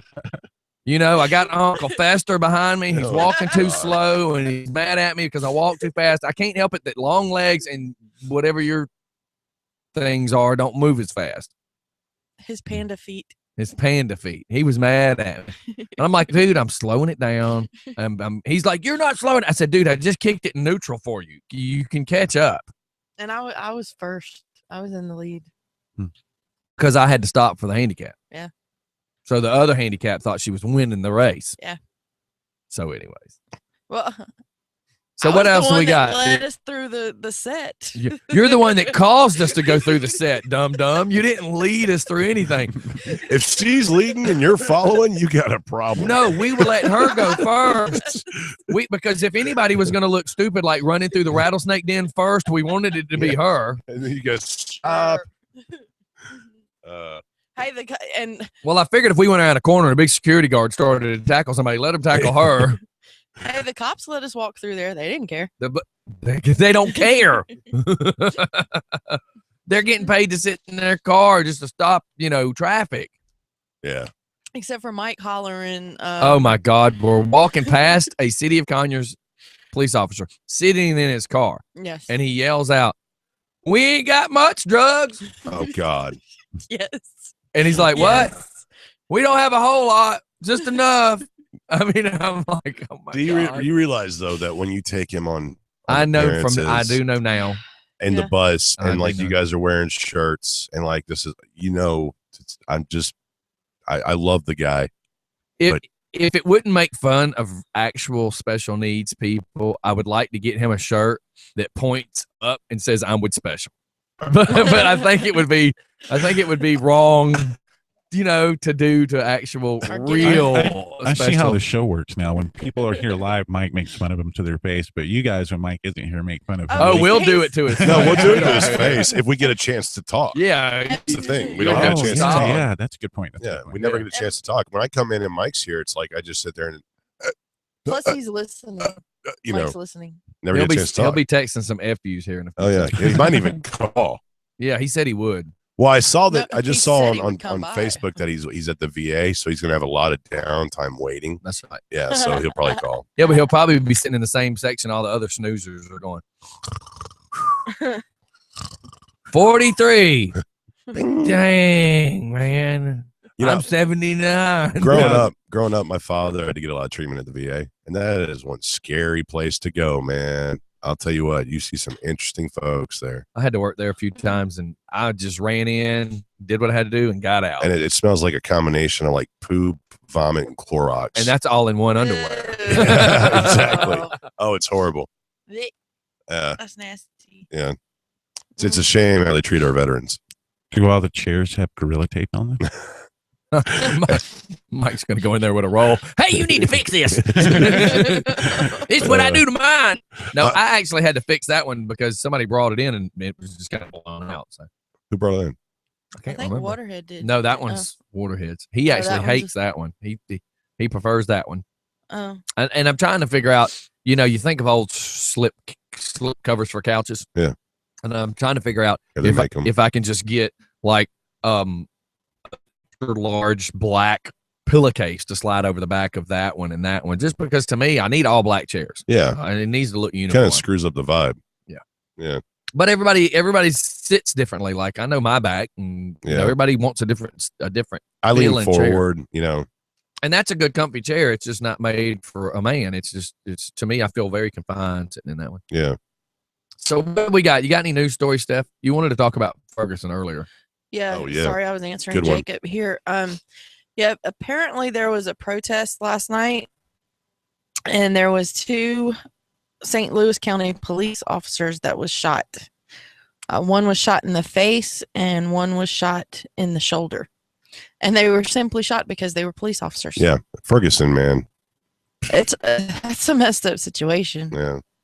I think we need to redefine what protest means. Yeah. Usually Yeah. you don't bring, You know, back in the day, protest meant something. Now it's just, I don't even want to give my opinion because I might look like a No, asshole. go, Well, no matter what, here's my thoughts. No matter what, somebody broke a law and just shot somebody. Yeah. mhm. But then Yeah. to them, that's getting their point across. Hang them in the streets. You just Exactly. committed a crime. I don't And- care what color you are, And, because if you're white, you're people- going to be purple and blue in just a matter of minutes as soon as the People- rope gets around your neck. reasonable people stop listening when they hear you shot somebody. That's right. Mhm. And nobody thinks that you're taking. That's no longer considered a peaceful protest when you just shot somebody. Right. That's right. And So- it's ridiculous. You know, at that point, I think I already believe at this point martial law should already be established Mhm. in Ferguson. Yeah. The yeah. sun goes down and you're caught outside. Wild, wild I'm West, sorry. baby. But literally, protest or not, they should pull up with some of them big tanks that shoot the big bean bags and just start saying, Oh, yeah. we're going to start shooting. Yep. Get out of the streets, and we're going to start shooting. Because the fact of the matter is, these protesters are going to be able to hurt regular civilians who have nothing to do with this. Oh, yeah. It's and, already and happening. they're already shooting cops, which means I don't care what the rules are. Right. And, you know, you say what you will about what happened to whatever that punk thug's name is. Michael Right, Brown. Yeah. You know, bottom line is not only did the jury figure out that the cop was in the right, you know, what is it? The FBI is not going to pursue charges either. Right. The federal, no federal charges. No federal. It has been proven that the cop was in the right. Yeah. Get over it. And the fact is, he resigned. Yeah. So why are you keeping this Get going? over it. Get over it. Well, It has because been they proven. still want to say that it's Ferguson. It's not. It wasn't. was a First, coincidence. First, it was him. Yeah. We're hating him because he did it. Now, it's the city's now fault. it's the city's Yeah. fault. The cop's not even there It's, anymore. it's Next just, time- it's just a blame game. Next time we're going to change like American policy towards something important like race. Can we pick a town that doesn't have such a stupid name? Every Yeah. time somebody Ferguson. says Ferguson, I think Turd Ferguson. I can't help myself. You know, let's have a protest or something in a town with a cool name. You know, suave name, like a cool place. Like it Costa sounds like Mesa, somewhere you'd want to California visit. or something. Rico. Rico. There you go. Rico Suave, That's California. right. That's right. Yeah. Hey, But did it is you, true. You're gonna do well. I can't say we can just pick it like that, but it's No. just funny. No, we can't pick and choose what town's gonna riot. Yeah. Did you You happen to get anything on the Lil Wayne shooting in his house in Miami? No, I didn't even hear You about didn't hear that. about one that? either. 4 people Uh-uh. shot. So I didn't read the whole story. Go to TMZ. There's something on it. TMZ? Yes. Okay. 4 people shot at Lil Wayne's house in Miami yesterday. Wow. Imagine that, right? They were all on Yeah. Robitussin trips. The crappy thing about it is none of them was Lil Wayne. But not a big fan. Alrighty then. No, I'm just laughing because it's like whoever bought the guns apparently didn't buy a real gun with multiple shots. Yeah. Yeah, but All right, no, here's a phone call. pull it up. Just for Fun Radio. So it's interesting. I was listening to the conversation, and I feel the same way your dad did this morning about the whole Ferguson thing, because it's just like another Trayvon Martin case. Except Well, the bad now- thing is I'm not saying they as a race, not saying they as a people. I mean, they as a whole, they as the news media, they as the protesters, they will find something and milk it as Yes. far as they Yes. can, as long Well, as the they can. media throws Oh, yeah. fuel on the fire. because Yes. did you know this? Depending on how long they milk it, they get paid more. Oh, yeah. Well, and me and Joey were having a bit of a conversation, which we'll end up having here in a minute. Yes, I can't wait to talk about that. About how a lot of the times people's publicists will stir bad crap because as we discussed yesterday when we brought up the whole Marilyn Monroe, as long as they're getting exposure, bad exposure is better than no exposure. Right. You know, Kim Kardashian, they don't care if you talk all the smack in the world about her as long as you're still talking about her. Well, you know, it's even like the Charlie Sheen thing. You know, I was talking Right. about the whole Charlie Sheen But thing. Bad I'm going to publicity. give you another topic, Scotty. Did you hear about the blurred lines and the Marvin Gaye thing? Yes. Yeah. Yeah, we talked about that yesterday, actually. Yeah, we were talking about that yesterday because how much every guitar riff that can be used has already been used. Yeah, yeah, yeah. You know, it's already been done. Every beat basically has been done.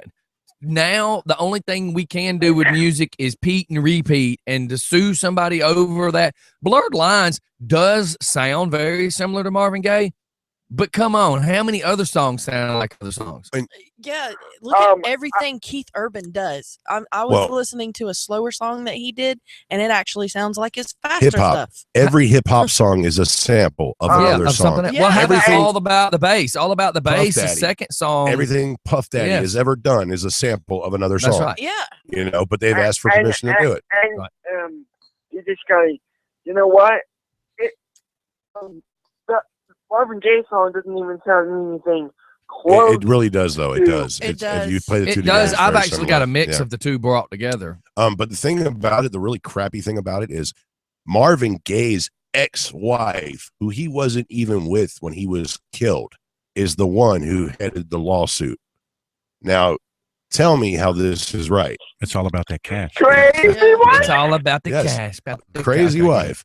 She wanted the money. They were divorced when the man died.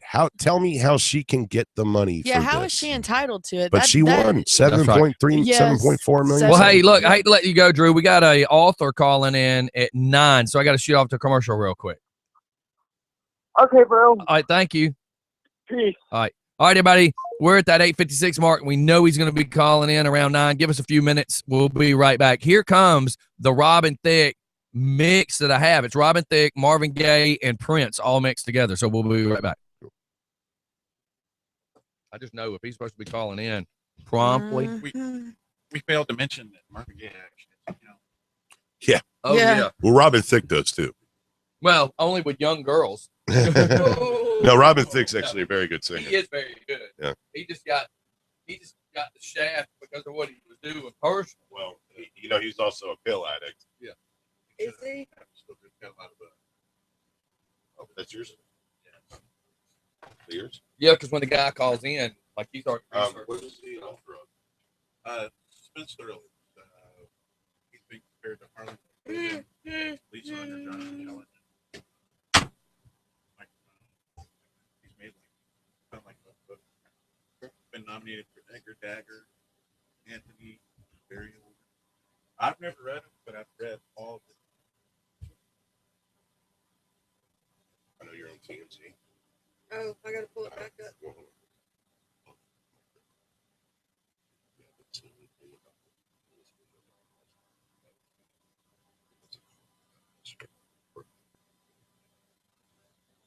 Okay. I have no idea what you're talking about. What is he doing? Yeah. What? I was.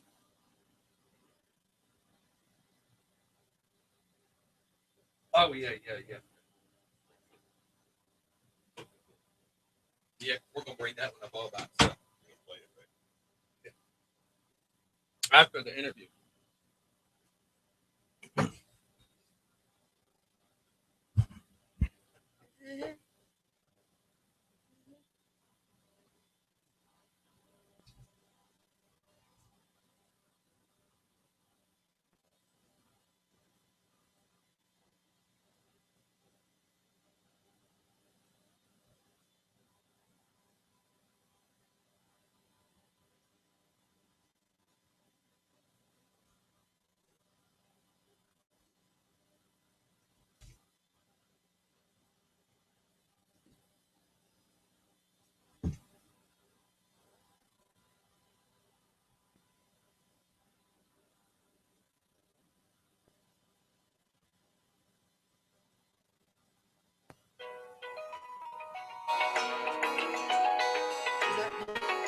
Yep.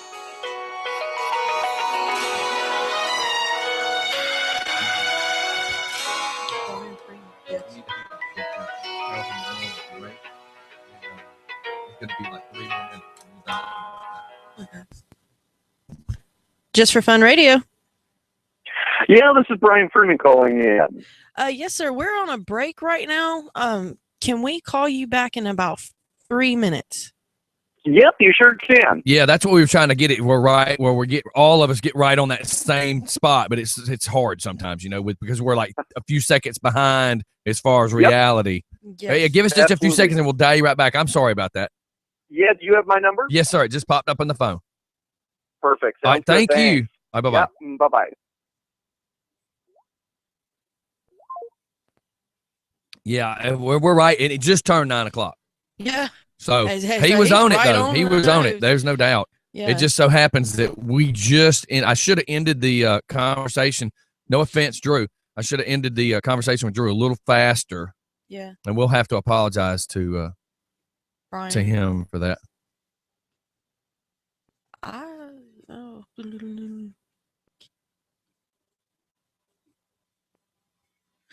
Yeah, that sounds a lot alike to me.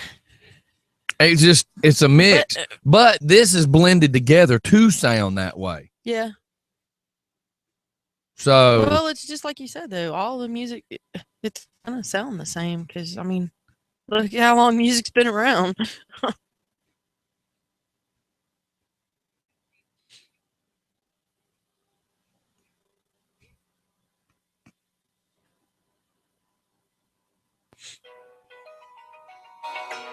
yes, sir. Hello. Hello, this is Dr. Brock. Don't forget to mention that Jagged Edge and I will be there tomorrow. We definitely will. Can I dial you back? We'll come back. We got an interview that we're fixing to do in just a second. We're on a break. And then can I dial this number back and catch you? Sure. Yeah. That way we can dial you back and do it live as it's happening. Like you're live now on video, don't get me wrong. But that way they can hear it on the radio as well. Exactly. Thank you very Perfect. much. You're welcome. All right, bye-bye. The doctor just called. He is so friggin' funny. Yeah. Dr. Brock, are you gonna Oh. be here tomorrow? No, I gotta work. Uh. Yeah, shit. Okay. It's okay. I'm trying to We'll find. forgive you. By the way, if you guys don't mind, my entire little side job as webmaster and everything with the Southern Fight Championship Wrestling. Yeah. I'm becoming their official photographer as well, and I bought a new camera. Can I snap a couple of shots? While Oh, I'm here? definitely, of course. Yeah, well, I was watching the other night that you were doing them. Did you get a chance to see some of those photographs? What is that, Steph? The same thing? Yeah, I pulled up the. Oh, okay. The 'The I Amazon one? just figured it would be easier Okay. that way he didn't have to readjust. No, that's anything. fine. That's fine. And it is touchscreen, Andrew. by Oh, the okay. way. So Oh, that is? So I can. Man, no wonder you're able to use it. bite me. Just saying. That's what I was telling you. You need to get you one of those. You was looking into getting one for Netflix. That's the bomb. I don't know No, what that- kind of shots I'll get with Cameron here today because I've got a zoom lens on it, but That means I can close these two windows. Oh, I thought you was gonna. All right, we say- got to go back live. I got to call this Brian back. Yeah, he called while y'all were outside. All right, we are back live.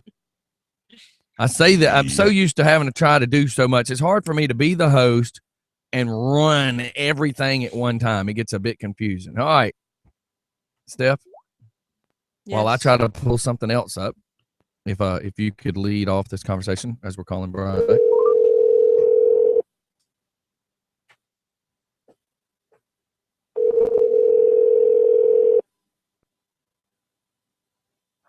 This is Brian Freeman. Good morning, sir. Good morning. This is Redneck Steph with Just for Fun Radio. I'm Joey the Voice. this is Andrew. I'm a co-host guest. I'm delighted to be with you guys. Hey, how Yes, you doing? sir. How's it Good going? morning. Thank you for taking Great. time great. to talk to us this morning. Absolutely. Absolutely. My pleasure. So, where are we talking to you from? Where you at? Currently, I'm in Port St. Lucie, Florida. I'm on my way south wow. to Delray Beach tonight. I've got an event at 7 p.m. at a great little mystery bookstore in Delray called Murder on the Beach. Jealous. Wow, Totally yeah. jealous right now. Yeah. And Well- since I'm from Minnesota, being in Florida at this time of year is particularly nice. Minnesota. Yeah. When you're talking to your relatives back home and they're going, well, it's 24 degrees today, you say, I went to the beach. I got sunburned. Yeah. All right. Well, yeah. Well, Mr. Freeman, I got to tell you, I'm this is Andrew. I've been called in as a special guest co-host today, and it was a great thing for me to come in today. I actually grew up with my dad being on the radio, and so it's bringing back a lot of memories. But I'm also an aspiring author. And it just happened to be a good coincidence Yeah. that you were perfectly here today. Yeah, Excuse I- us. The And I'm timing also- could not have worked out better. That's right. Right. I'm a voracious reader, so as soon as I started hearing about your call this morning, I was you've been compared with people that I've read religiously over the last few years, and you've been nominated for huge awards and won some awards as well. You've been in the Book of the Month Club internationally. How does that feel? That's the first question. Just how does that kind of celebrity feel? Well, I've been one of those people that has been dreaming about writing books and being a writer for a living for my whole life. So the fact that I've been able to do that for the last 10 years and to have a chance to be along with folks that have been, great, that I've been a great fan of, folks like Michael Connolly and Harlan Coben and, all those kind of folks. It's just amazing. And, 2 years ago, my book Spilled Blood, that was my 7th novel. It won the award for best hardcover novel in the International Thriller Awards. And that's an award that had been won the previous year by Stephen King. So Oh wow! I figure Was that's that, was that Spilled Blood? pretty darn good company to be keeping. Right. Was that novel was Spilled Blood? Is that correct? The best hardcover novel. Yeah, Spilled Blood, right. Yep. Now I understand you also have two major series. You have one with a detective named Jonathan Stride, and then the other is set in Florida, I believe. Cab Bolton. Is that correct? Yeah, that's right. My first 5 books all featured a Minnesota police lieutenant named Jonathan Stride. So he's got a lot of good ice-cold winter thrillers there. And but after the first few books, I'd put that poor man through so many horrible things that I thought he needed a vacation. So and my wife was telling me she needed a vacation too. So we actually did a book set down in Florida, and I went down there to do the research. That was The Bone House, and I envisioned it as a standalone novel, but people responded so well to this new detective, Cab Bolton, that I decided to write a new Cab Bolton novel. So now I've got my new book in store, Season of Fear, and that's a brand new Cab Bolton novel set in Florida again. That I really think that today's novelists, when they find what works for them, and that character really just invokes, that kind of following. I don't blame you at all for sticking with what you love and following that character and see how they develop. I mean, That's some of the best series out there right now. I mean, I'm sure you're familiar with Alex Cross and people like that. Yep. Those different series detectives and so on. Out of curiosity, would you say that you're going to come up with new series for new characters, or are you still sticking with the ones that work? Well, I always start out writing a standalone novel, and then it always seems like those characters are so compelling that you just have to know what happens to them next. Mm-hmm. So it's already an interesting challenge having two parallel series going now with Mr. Stride and with Cab Bolton. But I never say never. In fact, in this new Cab Bolton book, I introduce a new series character, a young woman named Peach Piper, and one of the reviews said that she was as intriguing as the girl with the dragon tattoo, but with fewer piercings. Okay, that sounds good. Then they went on to say, well, you ought to give Peach a series of her own. And I'm thinking, well, okay, I don't know if I can do 3 series, but let's see what happens. Do you have crushing deadlines when you have 2 series at once? Yeah, usually I try to do about a book a year, and my publisher's been nudging me a little bit whether I can even do a little bit more than that. But I also I like to take the time to make sure that the pace is just right, and that I don't get between the reader and the story, that the reader just kind of flies through the book. So that's really my goal. One of my favorite emails was from a reader who wrote to me and said that she'd been reduced to taking illicit bathroom breaks at work to get in another chapter. So. Now, being an author in psychological suspense, thrillers, have you been approached for possible movies? We keep knocking on the door with those folks, and I think in the past, one of the challenges has been that I write very complex books. The plots have a lot of threads coming together, and when you start looking at it from a film side, I think you have producers that say, well, how are we going to distill that complex plot down into a 90-minute movie? Sure. But what we're seeing now is a lot more energy and creativity on the TV side, and a lot more content creators. So you've got a lot of long story arcs and a lot of intermediate twists in TV series, and that's exactly how my books are structured. So we're actually trying to knock on the door on some TV producers. So cross your fingers. We'll see what happens. I would definitely be interested in seeing that. I mean, that's one of the genres I think that just there's always new ground to cover. There's always a new way to grab your audience. There's always a new story out there. It's probably the most popular genre out there right now, I believe. Yeah, I think that's right. All righty. So do you have a novel in the works that is upcoming? Yeah, I always end up living my life kind of ahead of time, because by the time a new book comes out, typically the next one is done, and that's the way it is right now. In fact, Season of Fear is in stores now, but the next Jonathan Stride novel, then I just put finishing touches on that a couple of weeks ago, so that's going to be then out in stores around the same time next year. Oh, that's very cool. So I have to ask you, I mean, having your name connected with authors such as Stephen King, as you mentioned, Harlan Coben, people like that, when you've been nominated for, I believe it was the Edgar, the Dagger, the Anthony Anderberry Awards? Yeah, that's right, yeah. I've been doing a little research, and my understanding is that you had a grandmother who was into crime fiction and just a fantastic, wonderful 8th grade teacher that sort of steered you to your talents, and that's how you kind of really decided maybe I can do this. So we've talked a lot, myself and my friends lately, about how it's so amazing if you find something that you love to do and you can stick with it, and that can be what you do in your life instead of just working a 9 to 5 Oh yeah, job. well, and that's what I did. I when the construction started to fade away, because that's my world. I was construction.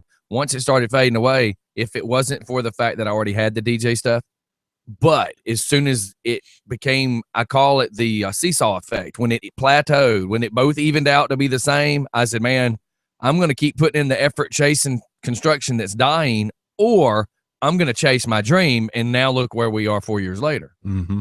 That is exactly right. That's a great Yeah, way. I mean, now at the same time, let's not glamorize. My main reason I think that I have not gone through every step of the way to try to get published with things I've written in the past. people don't realize what writing can be as far as difficulty. I mean, some people just have a natural storytelling talent, but Right. at some point you're starting a book, there's a blank screen or a blank piece of paper in front of you, and it's your job to fill that white space. Mhm. How do you do that? Yeah, that's what I was going to say. Yeah. Paint us that picture of your day.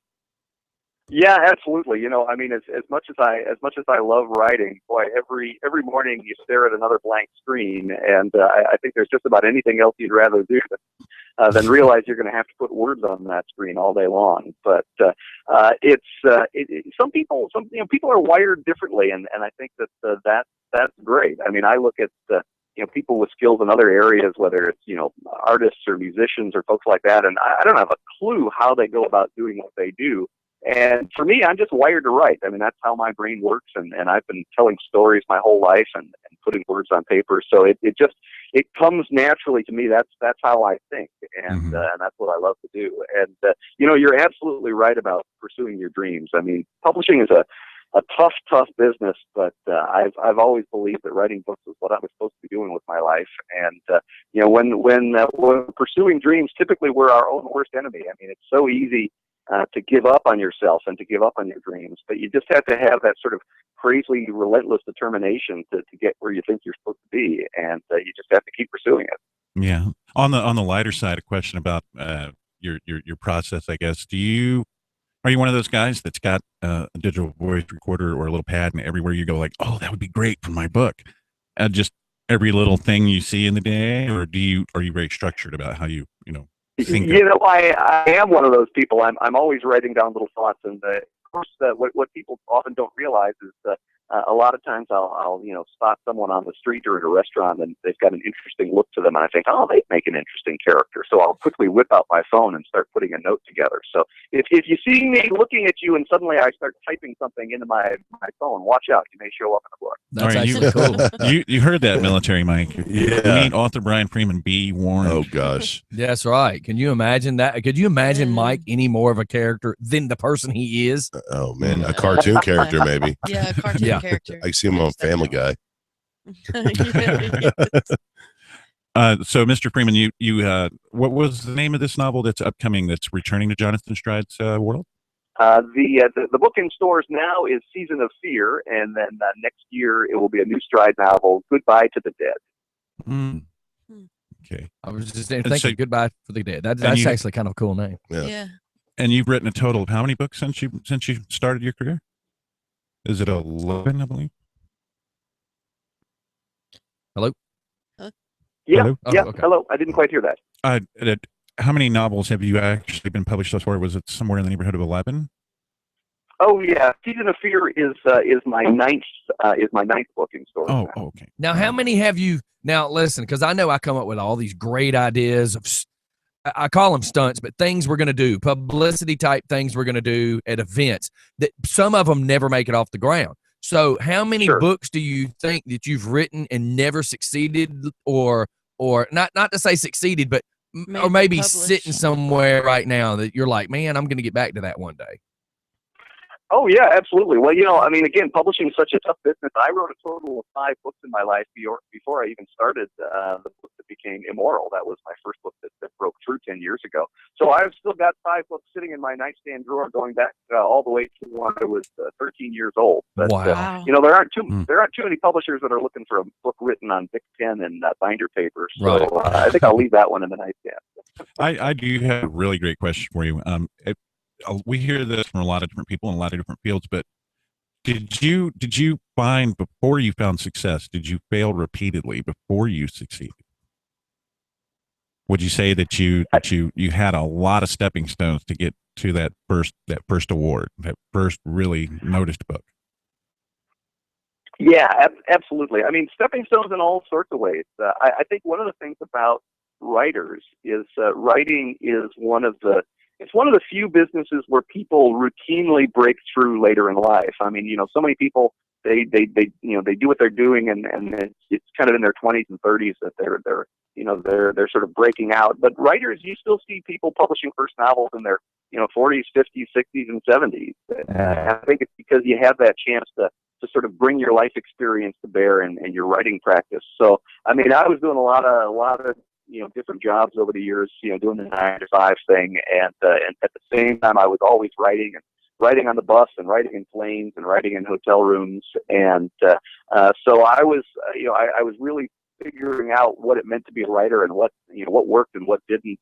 And so I look at those books sitting in my nightstand drawer, and would I have loved to have broken through sooner? Sure, but those books really helped me hone my craft, and it made me the writer I am today. So I wouldn't change it. I definitely see what you're saying.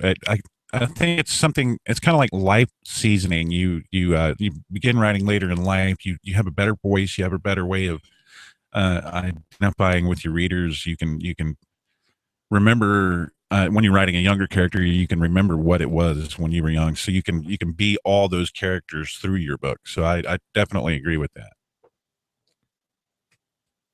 Yeah, you really have to be able to put yourself in the shoes of the characters. But I always figure that every person's a product of what their life experience has been to that day in their lives, and people they've met and things they've done and things they've seen. So, for example, a book like Still Blood, the one that won the award, there are several teenage girl characters in that book, and I approached that with a certain amount of nervousness, thinking, okay, am I going to really be able to bring these characters authentically to life? And I've been delighted with the reaction, both from young women of that age and from parents saying, yeah, you really nailed the voice of the teenagers in that book, and you really created those characters well, and that's always what I'm going for. Well, I do apologize if I'm coming across just a little nervous with you. I'm not a starstruck kind of guy. I've been but you are right now, right? I got to be honest with you. I've been around so many famous people. I used to drive limousines and that sort of thing, and have had a lot of interesting clients in my life, but none of them were authors. Well, and that's something that you are, I'm not going to say secretly, but in the back of your mind, that's something that you want to achieve. So Exactly. that's changing it a little bit. That's changing a little bit for you.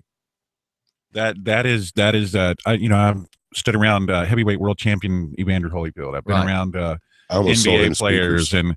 and actors in the whole 9 yards, but I'm talking to a published, awarded author. And it's something that you're a reader. You read these things nicely. You apparently have read several of these books. And secondly, you aspire to one day be doing this. Whether you're admitting that you're pursuing it, it's still in the drawer that you want to do that. Well, you actually have something in common with Mr. Freeman. That you guys are both in a business where you're trying to pull emotion from your audience. That is what your life is about, is to get that story across. Is Mike listening? Is Mike still listening? Because I have to keep trying to tell Mike it's about the show. It's about the show. You have to make people feel what you're doing, and if they and if they don't feel what you're doing, they're not getting it. And that's another reason, I think, back to what I said before about why psychological thrillers are the real meat and potatoes of any fictional genre right now, is because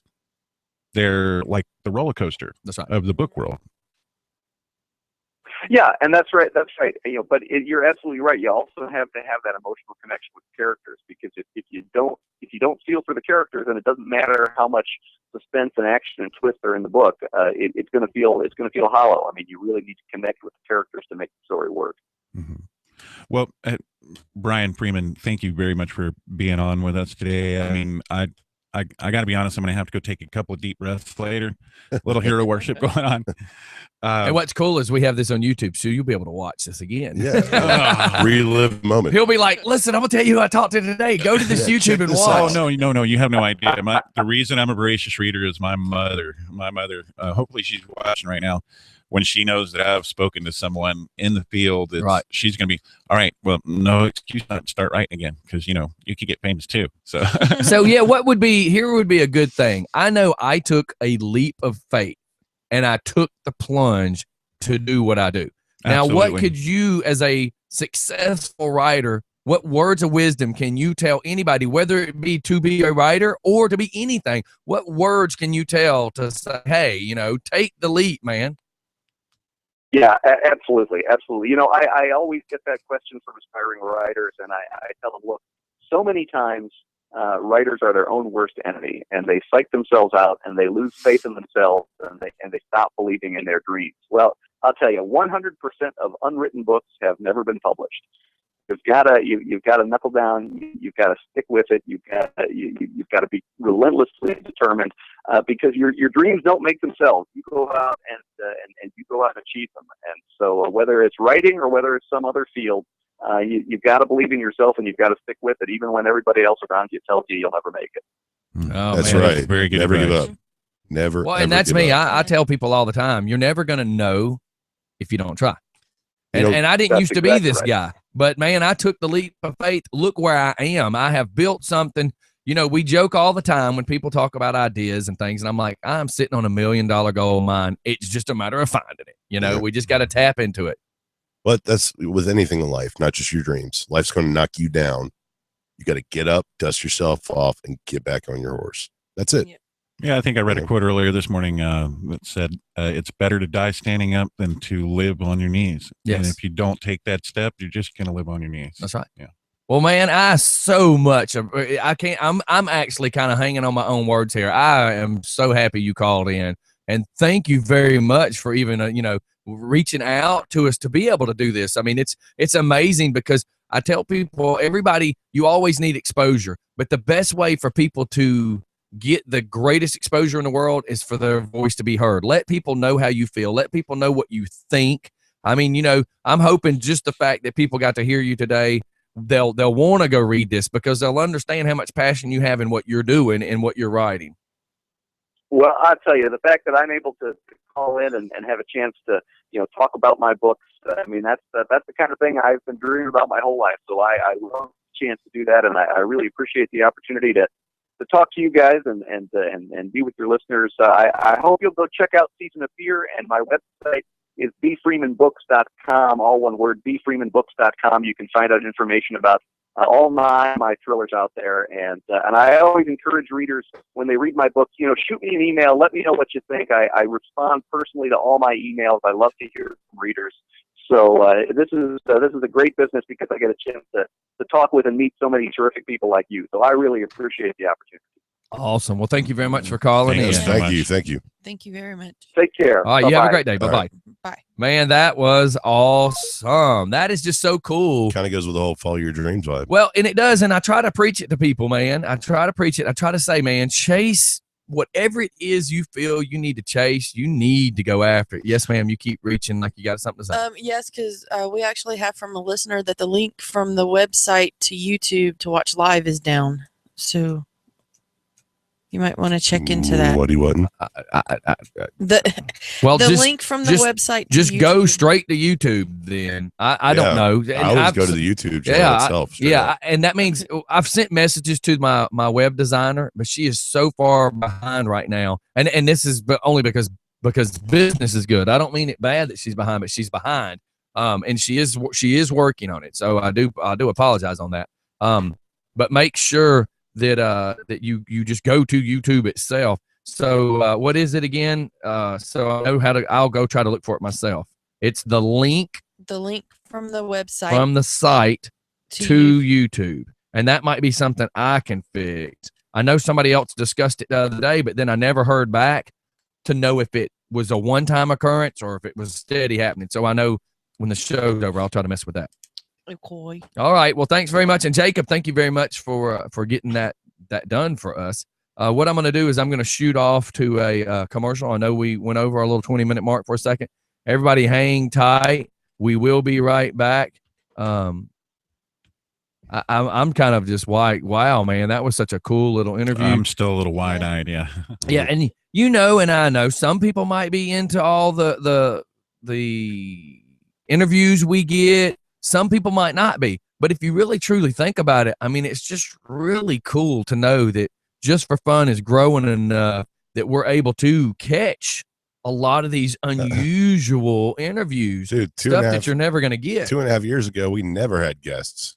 The only guests we had were friends. Friends that wanted to come that wanted hang to out come and be on a microphone, and you act know? crazy with us, Yeah, and then like get paddled or tased or That's you know. right. sprayed All with right, pepper everybody, spray. hang tight. We'll be back here momentarily. I will have another commercial coming up, another song coming, and I actually have another Marvin Gaye song that's mixed with Shaggy. I wonder if Shaggy had to pay for this. We'll be right back, everybody. Phone call to make. Yes, we got to call back the doctor. And I have to work on something that me and Joey was doing real quick. No, man, that's perfect. I was wondering that if was he was having a well- hard time hearing you. well, no, it was actually good because nobody talked over anybody. So that was actually probably one of the best interviews. I was gonna say, I know that on radio you really don't want to hear silence for very That's right, long. right. But also, I found Stephanie. I just had to see it at the same. I seen her face same time I heard it. Where my compression, because when Twilight's on there, it's a different voice, you know. No self will not be tolerated anymore in the new age. Look at the photo.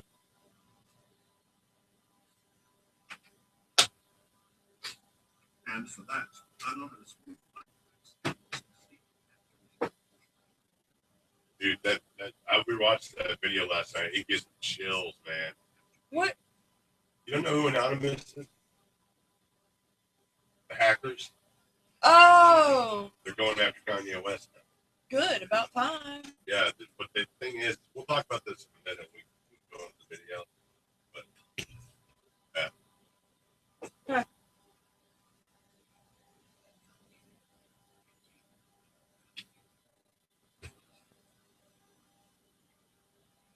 Apparently, he heard what you were saying. Is it that guy Craig Hill? He's the one that sent me the message about. The link. Yes. Okay. Yeah, I'll have to work on that. I don't know. Well, I don't know 100% why or what. I just know somebody else that said it like the other day, Uh-huh. and I wasn't sure.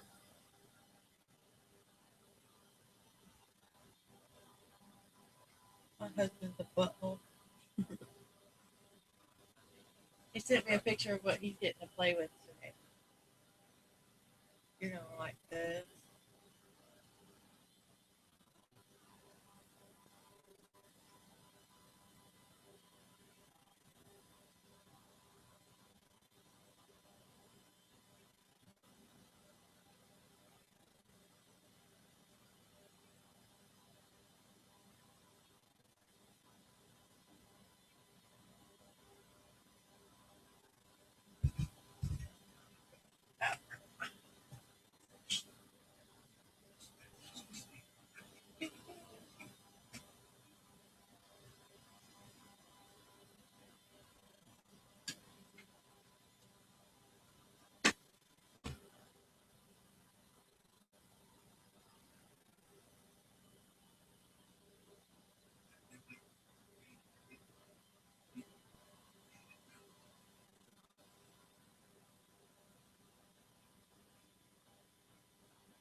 Mother pump.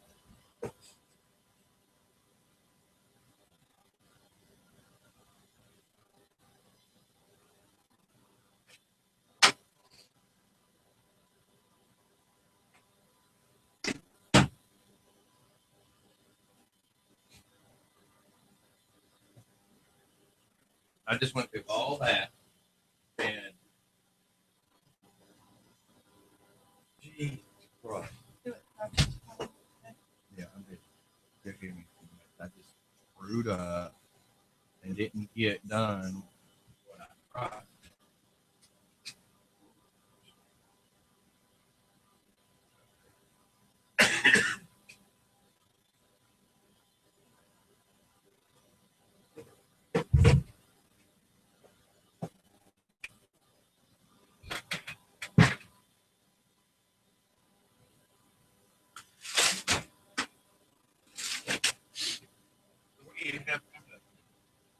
Well, we gotta call Dr. Brock back.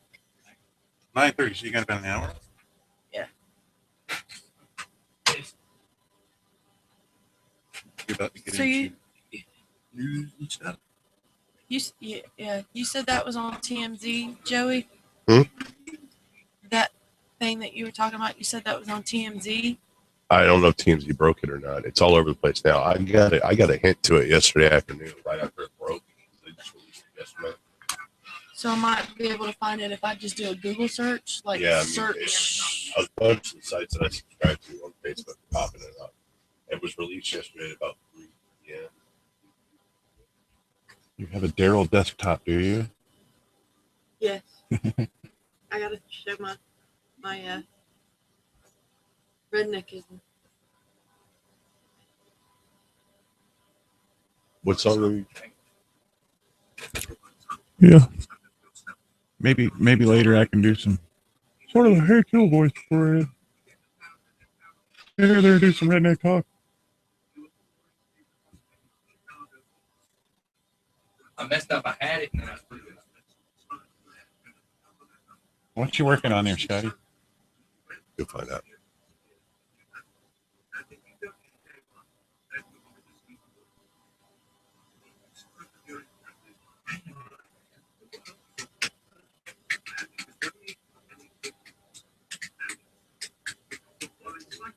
Yeah, and I had it, and I didn't save it right.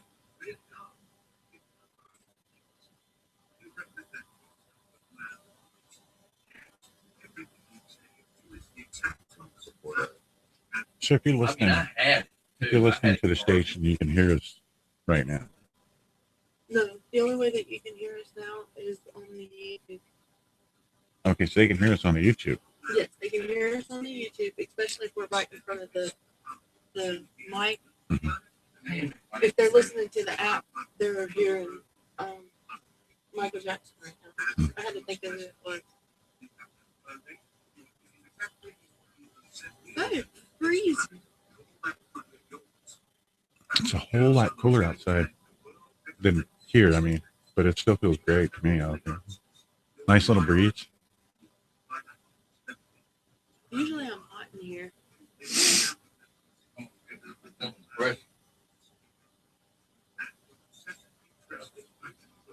No, I had it though. I mean, I was actually literally freaking 5 out minutes ago, this yesterday was 'cause done. I started I'm leaving work and it's like humid outside. Wasn't it winter weekend? Yeah. I walked outside. It was like, I feel like I'm about to break a sweat out here.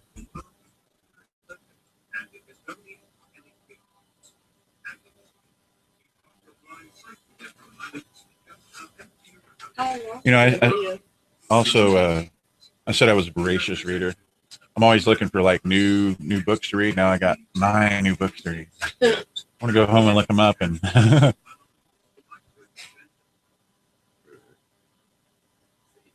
Mike is such a butt. What's he doing? Boring. He keeps messaging boring. yeah, so is the Gorilla Tape for traction? Could be. The problem is, and I hope he's listening, is I've tried to explain to him before. I have to have a real radio station, not just a bunch of jackasses always being, stupid, making jokes. Right. Yeah, a radio station just can't be a bunch of people with microphones. Yeah, we have No. to have There has to be content. There has to be music. And it can't be. I mean, you can't just give anybody a microphone. You won't have listeners with just. I mean, Well, biggest thing is it can't be them listening to me. Well, the problem is I've already had We lost. people mad because all we did was fight with the train wreck. Well, you know, y'all could have me. How about just stop and we'll talk about it now? Oh, 'cause it's being video.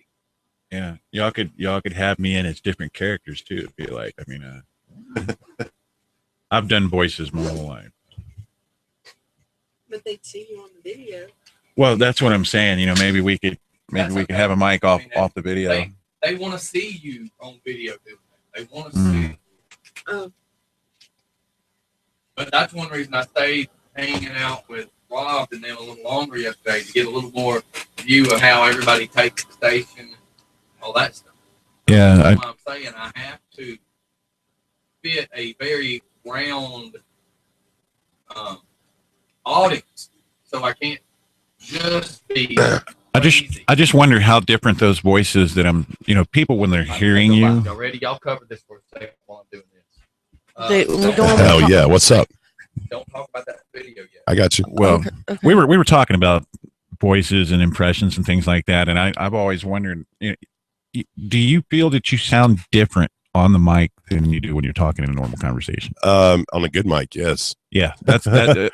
So I'm wondering if on a good when mic. you do impressions, you know, whether it comes across like when I'm in a normal group conversation doing something like that just to be funny, it might sound one way, but on a mic like this, it's like, is it going to sound good or is it going to sound like me trying to sound like You know what's somebody? funny is like I went to broadcasting school and like, you know, when I went to broadcasting school, they would have me do commercials and like I could do commercials in like one take, but I'm always like wanting reinforcement for what I do. It's like, was that good enough? I was perfect. Mhm.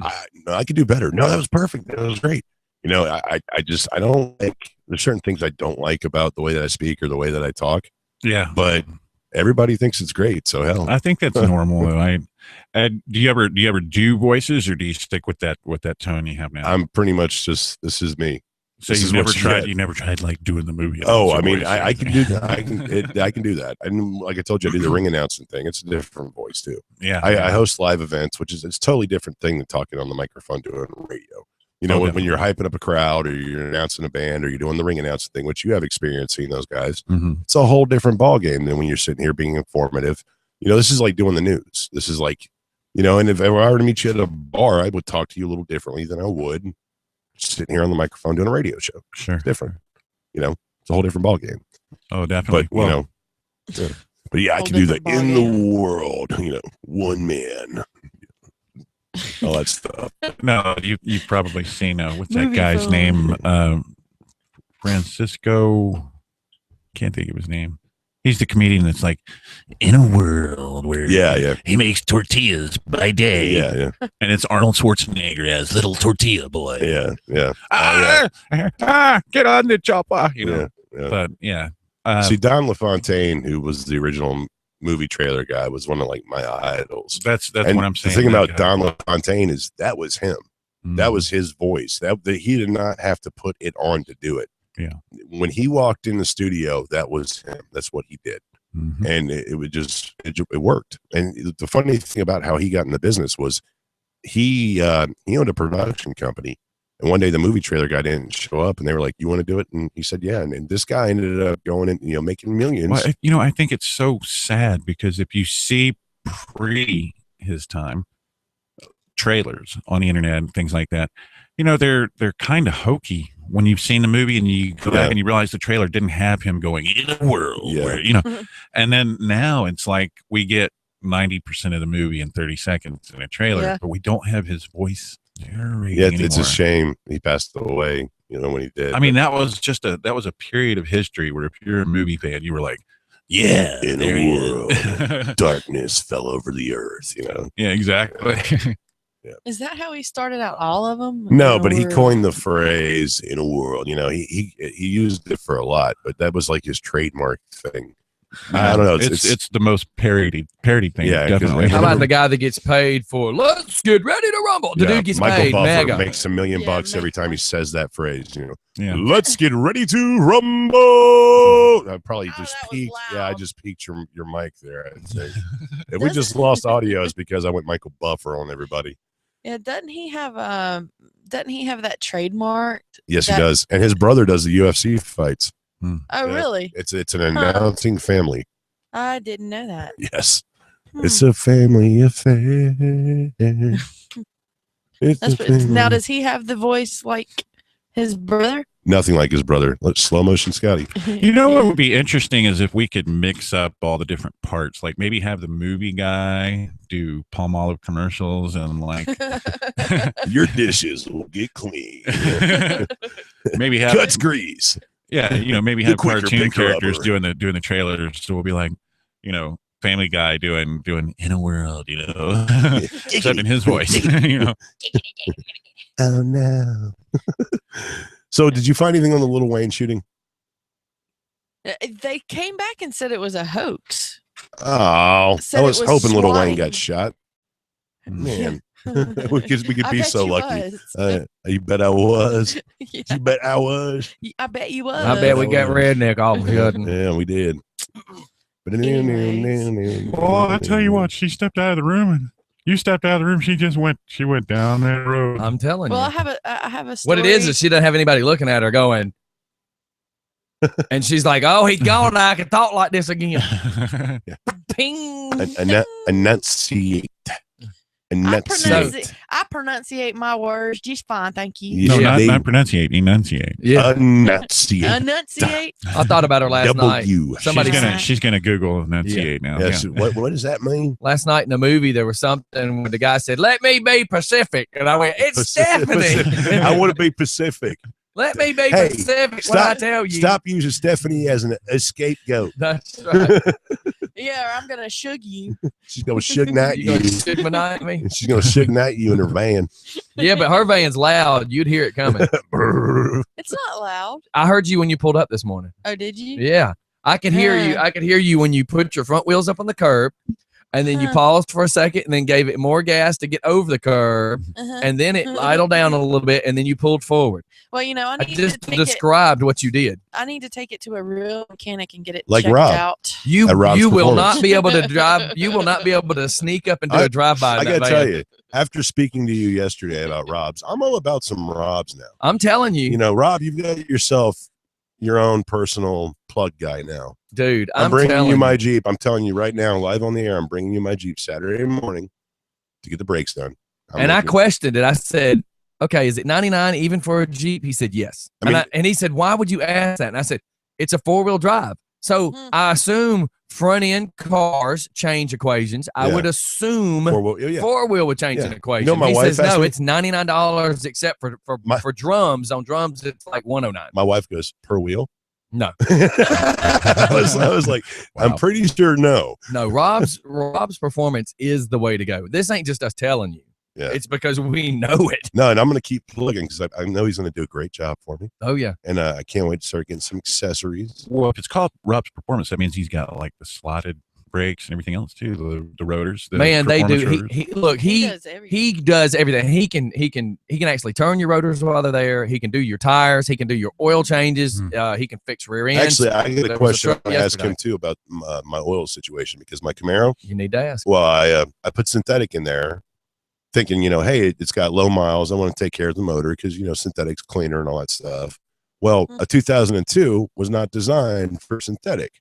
So now I hear that the lifter's clicking when I accelerate. Also, Well, are my you using understanding- cheap gas though? Because My understanding too is if you go synthetic oil, you can't go back. Well, that's what I've heard, but I've also heard no, not that's true. on a whole different conversation, dude. I've- I'm kidding. I'm kidding. Keep I've going. heard that that's not true. That's when I want to talk to somebody that really knows.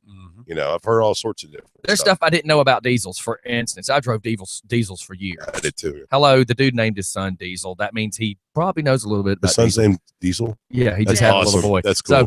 So, congratulations for the little boy as well. But he brought up something that since I have become doing this, my brain is so focused on this, I don't think outside of what I do sometimes. So, If it doesn't have a microphone, you don't. yeah, right. So he's like, so when was the last time you did a fuel filter on the bus? He's like, Never. how long have you owned it? And I was like, 2 years. he said, so have you done it at all? And I'm like, So he's like, that could be half the problem. He said, when was the last time you did oil change? I was like, I don't think I've gone. The fifth. I plead the fifth. Yeah. He's like, you do know that he was explaining like every third tank of gas on the diesel, I need to change the fuel filter. Yes. Mhm. That's a big deal on a diesel. So you know what? You will know if that Oh, yeah. And fuel well, that's filter goes bad. that's what's happening now, though, is when I hit 55, my check engine light comes on because there's too much pressurized, or excuse me, trying to be enough, and I'm losing pressure. Here's my point. This is why I go, Rob, this is why I bring it to you now. Yeah. Because I don't think that way anymore. Yeah. Like when I drove my big diesel work truck every day, my brain that was one of my tools. You know, if my was it saw your acted up, responsibility to do the upkeep on the work truck? yeah. Okay. Yeah, so I kept up with it. Yeah. You know, but now because my brain is so focused on what I do, I don't think like I used to. Yeah. My brain is so wiped. Like yesterday, we were having a conversation about how much the station's changed and all the things that changed with me. And I agree that all that's changing. But with that being said, I ended up talking to his dad. They all have one shop. So his dad's at one end and Rob's at the other. So I'm talking to his dad.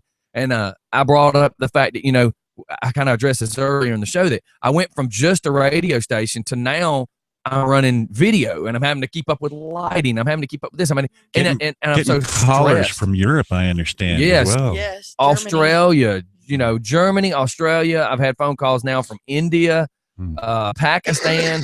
You know, and I've tried to explain this to Sir Mike when he complains. Well, why didn't you get the video taken care of today? And I'm like, dude, half of what I do doesn't even involve me being in a studio. No. I have to be out there making rounds. I have Kissing to go hands, see my shaking booties. sponsors. You know, half of what sells, and you're going to interrupt me, aren't you? Okay. Half of what sells just for fun radio is the personality and communicating with people, because everywhere I go, there's always cards that get passed out because I'll be talking to somebody, whether it be at Rob's or Copy Central or Horizons Motorsports. I ended up passing out cards because people go, "Oh man, you got a radio station? Let me get a card." So Yeah, we passed out cards at the Claremont. You know, I totally Oh understand God, where you're that's going not with somewhere this. you want people to why? call from. Why did you do Yes, that? that's Why like- did you pass my cards That's out like there? passing them out at the homeless shelter. What the Hey, I was stripping the other night, and Blondie? What's her name? Blondie. another She's gonna call. another stripper that called herself Redneck Steph, the pole dancer, gave me a card. She wasn't really a stripper, but she was dancing on the pole And she was getting naked, but it didn't look very with a professional. But, PBR in her hand. but nothing looks professional. It's And the comeback. We passed out some cards at the comeback. That's another place that. Oh God, I used to hang out there. the comeback. Yes, We know the manager. why does it just sound dirty? because it used to be that was on Bar Rescue. Yeah, it was on Bar Yeah. Rescue. Let me And tell it you. used to be Taco Mac. Yeah. Oh, It okay. smells like chicken grease. I used to go Tucker- there when it was Taco Mac. It I was a used cool to place. hang out in a lot of Tucker bars, and I left. So you've been to the Wooden Nickel before? Yes, Dude, yes, I we have. spent way Yes, paging Jeff Matthias to the parking lot. Yeah. We had more people get drunk. I had a 77 Chevy lowrider with a snug top on the back and a window boot between it and an Astrovan couch that folded down to a bed. I cannot tell you. We literally kept a pillow and sleeping bag in this truck because every weekend someone was sleeping in the back of that Yeah. truck in that parking lot. What about Flanagan's? The watering hole. Oh yeah. Yeah, I DJ'd some bike nights at the Watering Hole for just a I small minute. went to a bike night there one time and actually ended up spending the night at the bar, and then woke up to a bunch of news vans front. Some guy got his throat cut. And you Oh, were there wow. sleeping? I was passed out. when Were all you this in the happened. car? No, I was in the bar. Thank God you were in the bar. I knew the guys that owned the bar, Right. and they would let me crash there some nights. Can you imagine passing out in the car? You're waking up. You're like looking over at two cars away going, dude, you think y'all can keep that down? Have sex somewhere else. And it's really a dude strangling a dude and Yeah. cutting his throat. And Joey's over here going, you two can have sex somewhere else. Could you keep it down? And he Oh, goes dude. back to sleep. Yeah, I actually used to. They sleep knock in on the his window, bar. the news crew. What did you see? I saw them two dudes having sex. Oh, he killed them? Was the sex yeah. bad? No, Joey. He that killed place them. was like insane, crazy. I mean, Well, it's down in that hole, yeah. man. And It's it's behind- now. It's now. Yeah. Yeah, they renovated the whole building and like it turned into like a dog. It's like a dog boarding place and like a pet store now. Oh, really? Yeah. Oh. You know, because the Big Ace used to be there. We used to all I go used to there work that for Big those Ace. guys. Oh, I really? worked there That for used them to, for years. dude, if you needed anything, that was the place I used to to go be a service manager there. My dad Wow. was the manager. We got to call And- Dr. Brock back. Andy Hardware. Yeah, we're gonna have to call Dr. Brack back. And listen, Mike, I'm sorry that we're not having the Right. man show for you this morning. Yeah, it's actually all a he does good is show. typing boring. You know what? We're actually having a normal radio show for a minute and not just trying to piss off the world. Which, you know. Well, you know, we could be more cartoony. Yeah, we could. Hey, let's call this number back right here. And I think you'll know who this gentleman is when he answers the phone. I'm not me. I'll be somebody else. Well, just watch.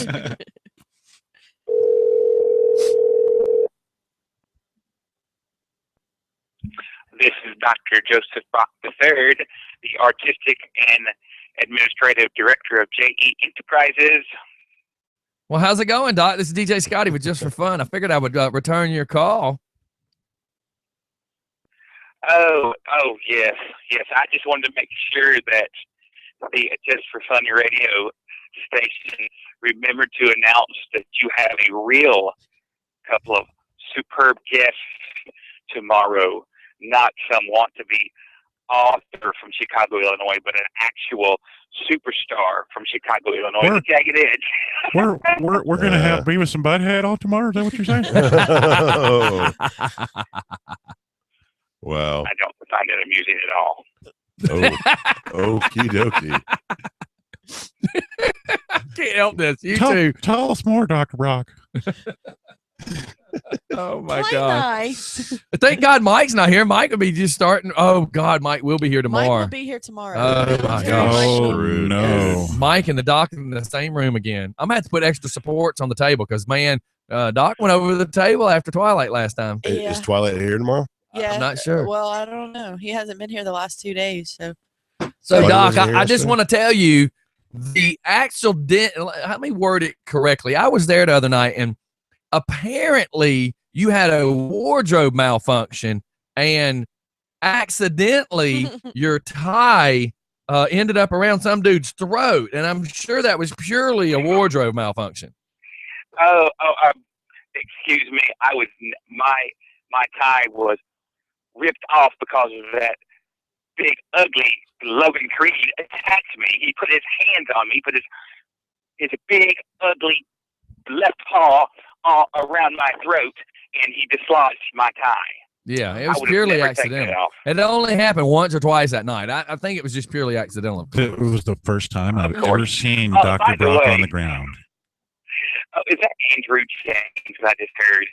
Oh, no, sir. No, sir. yes, we have him in the studio this morning, I replacing military Mike. apologize. I apologize. Well, he's about the same. It's not quite as loud and boisterous.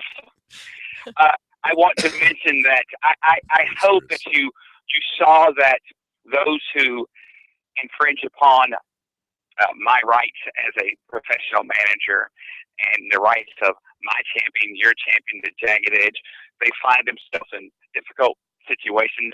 Ergo, I speak of AJ Jailbird Steele. Ooh. That's harsh. What a wonderful thing that happened.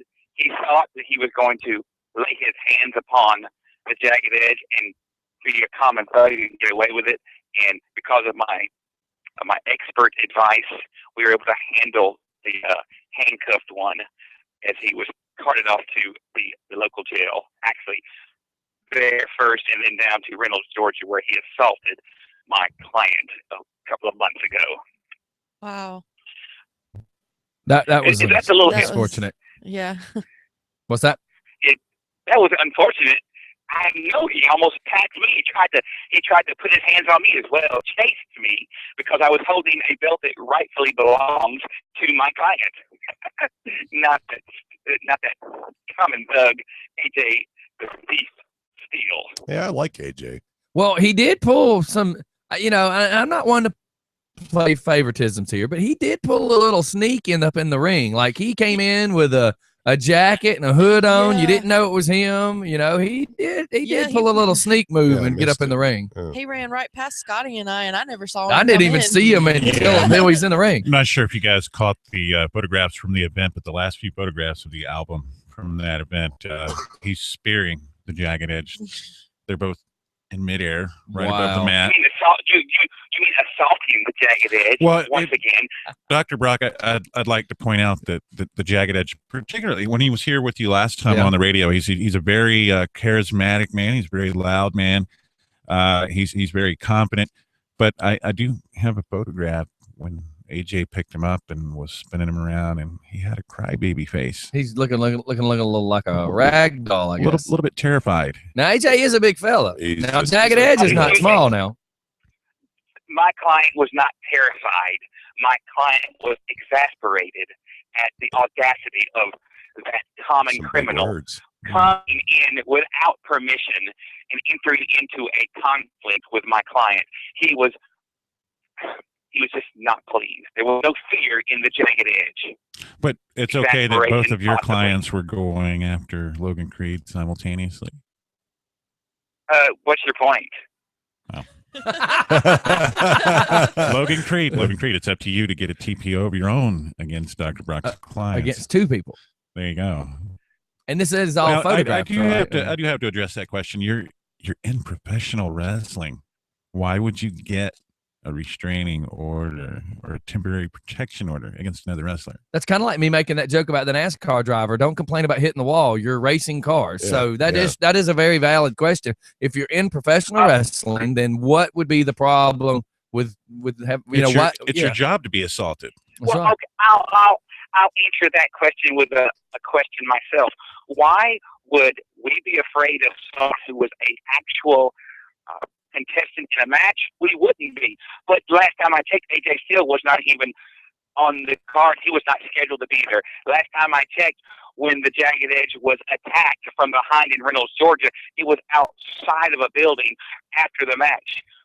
Okay, my I- client So is now not we're afraid just of anyone. Street I have thugging to- at this point. I have to Yeah. give you that, That's Dr. when I Brock. say, That's listen, very true. street thug.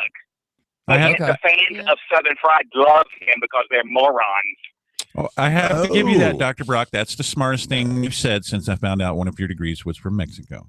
Oh, the people of Monroe are morons? Of course. It's an We L know they're degree, morons. law degree. Well, he never specified the degree. I think it probably has something to Do do with not question my it. credentials. I Is it told one of you. those degrees that helps you to steal people's kidneys in motel room bathtubs? Now listen, He can get you I a script for I anything know, you want when you hop the border. He is a doctor. I know that our military Mike is going to be a guest referee, and I need to make sure that you wear a tie that could accidentally have a wardrobe malfunction the night that Mike's working. He keeps saying this show is so boring. I believe he must need some entertainment in his life, and if your tie accidentally could fall around his throat, I would be much obliged. So Mike's sitting there going, well, it is, at least it ain't boring. it just got exciting, Mike. Now, I'm let's keeping your specify chair, he's buddy. going to be at Old Time Wrestling Federation. Yeah, That's he'll correct? be a guest referee. All right. Oh, Oh, well. over in Buckhead with the Bumpkins. Yeah, well, this end of the unfortunately, month. I will not be there that night Dang. because I wish I were, just so I could correct Mr. Mike, the moron, military, whatever, mumbo jumbo man Now it's he getting is. exciting. Yes. Because if he were to break the rules or infringe upon my client's ability to successfully Oh, you remember he's take already victory in a said match, that he's already admitted without admitting that there will be favoritism, because remember he yes. said that he did not believe your client was going to be able to be professional and be honest, so therefore he was already passing judgment before the match. Mhm. so you're telling me that Mike the cheater Yes. is going to Yes. well, all I can say is if he ever cheated, so to speak, as an official in a match where one of my clients was in the ring, he wouldn't have to worry about my malfunctioning tie. He would need to worry about a clothesline, a power bomb, a pile driver. I would love to see Uh, that. Bodily injury would come to him. No one messes with JE Enterprises. Wow. How Comes much- out unscathed. How much will we have to pull together to get Jagged Edge to power bomb? Well, Mike? here's what I do Wait know. a second. You might want to let Dr. Brock know so he can tell Jagged Edge he might not want to power bomb Mike because Mike doesn't wear underwear. Oh, yeah. That's true. That's true. Pile driver. No, pile driver wouldn't work either, would it? Dude, that would be nasty. Oh God. Just So, and he is planning on buying like a referee shirt. He plans on having a wardrobe. Mike does. So that means he can probably guest spot more than once. So we'll make sure one of your events he's going to be there. vertical stripes. We for would swimming. love for him. I'm quite sure if the promoter would allow him to participate in a Southern Fright event. For that matter, we would love for you to also come, and maybe because you do seem like you have a little more sense than the majority of those who are right now thank sitting you. around the table with you. Hey, wait a second. Maybe you could stand in the corner of Dr. Brock. I may do that. Lions. I'll have to come and help cheer you guys on. That would be wonderful. That would be wonderful. Tomorrow morning, we look forward to speaking with you. And as long as Mike, the military mumbo jumbo moron, is cordial, we will be just fine. Oh yeah, I think Because everything will work. Because we respect you, sir, Thank for you. wanting us. Yes, sir. But unfortunately, the redneck over next to you, to your right, Miss Rhubarb Jonas. Rhubarb Jonas. That was a good one, Doc. What about You me, just need to Doc? Be careful how she I like that. speaks to me at the wrestling event. What do you mean to him? Yeah, were you rude to him? No, not at all. She has called me a nerd for the last time You in an event. Oh, Now you do have to remember that you're representing us. We're not supposed That's to play right. favoritism. rhubarb. What What about me, Oh, Doc? that's right. I'm a member of SFCW Middle Because American I now. thought the boots for bully thing here, I thought that everyone there also was against bullying, and I shall not be bullied because That's it's right, just not Stephanie. right. Yeah, You're you a bullied bully. one of our guests. You're a bully, Stephanie. And Mike did too. I'll He be is a sure to bully. bring the nerds tomorrow. Like the candy. Don't call me Yes. a nerd. Stop. I'm bringing my client, and you're going to pay for it, Missy. That's right. I'm scared. You should be. You are, at some sense, you and AJ Steele both are scared of us. All right, Doc. Oh, Well, by the way, we got to get moving, dude. I do too. I just want you to know I'm Dr. Brock, and the Stephanie redneck girl is not. Good day. All right, thank you. Have a good day, Doc. I think Man, that's awesome. She's probably really grateful for that back. Rhubarb Yes. Jonas. I've heard it all. Jonas. Oh my God, that was awesome. I wonder how long it took him to come up with that, though. I don't know, but that was good Oh, stuff. just keep insulting them, man. Oh man. Good Lord. I'm really wondering how much money we'd have to come up with to get military Mike Powerbomb by Jack. Well, the Nitz. problem would be Mike's health. I mean, you know, Oh, he he does is, have a back he problem. is a, Yeah. a Well, what about a disabled sleeper vet. hold? What about a sleeper hold? Dude, the dude can go to sleep sitting there. Why would you want to do that? Okay, I mean, there's I gotta don't know. Now here lately, he hasn't been able to. Hey, go to maybe they sleep, can- So maybe that'll help him. Yeah. Maybe they can arm wrestle. that. Yeah, but I That mean, would be more like a thumb wrestle. yeah. Yeah. Why don't we just slip him some roofies? Oh my God. Are you trying to take advantage of him or No, go I home just with him? Or Why don't you show him a picture of a snake again? And Yeah, then well, see? no, because then he takes the pills and he goes all and he don't even Taz take the on happy pill. crack. Yeah, And I haven't not one time heard him chime in. He must have went ahead and went to the doctor. prostate. Yeah. So he's not complaining anymore? No. Now that we've gone And full on- Tubby just said, we need Tubby to show up here tomorrow. I might just have to help Mike slap the shit out of some of these guys. Oh, So we need Tubby in the house tomorrow. we really just got talking about Mike and he's probably not listening. And now he's not even I listening. know this is Yeah, the best it's not part. He's too. going to have to go home and watch it. Yeah, this is good. D Nugget. That's what we should do is get him a black shirt to wear when he wrestles and call him, and welcome to the ring. Yeah. The one, the only, the Entering amazing the ring, D Nugget. wearing the black shirt with the white letters. From where's he from? Where's he from? underwear. And no underwear. That's right, no underwear. Where's he from? I have no idea. From parts unknown. Well, we know The what D parts, Nugget. we know what parts ain't got drawers Weighing on. in at No. He's from Crotch Rot, Georgia. Crotch Rot, Georgia. From Crusty Down Under. And his walk-in music could be the Fat Boys. That's right. Yeah. Wipe Oh, out. yeah. or Weird Al Yankovic's Eat It. Eat it. Eat it. Mike's gonna go home and watch this, and tonight you're- about 10 o'clock, we're all gonna get a big F you text message. It sucks I'm not going And to be you've here got tomorrow. a listener in Australia right now going, Hi, what's this down on this stuff? That's right. That's right. That crust ain't from over here. Yeah. All right, y'all. Let's shoot off the commercial. That was crazy. And look, we're gonna come back, and I know that we overtalked, and the anonymous video is was playing because we wanted to discuss what Anonymous has brought up about the Kanye. Breaking So news we'll be from right yesterday. back after some commercials. You doing a song You're too? saying Anonymous is doing something with Kanye? No, they're going after. Oh, good. Awesome. Yeah, you got about 4 minutes. Crack.com has a video that jokingly calls Kanye West one of the greatest philosophers of our time. Oh my God! You'll have one. It's got to be a funny one.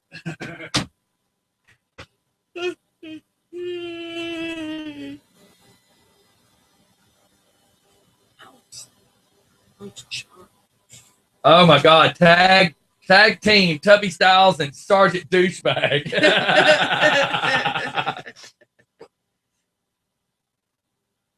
Who said that? Tubby.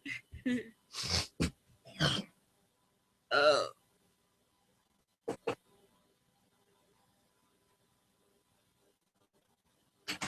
Shoot.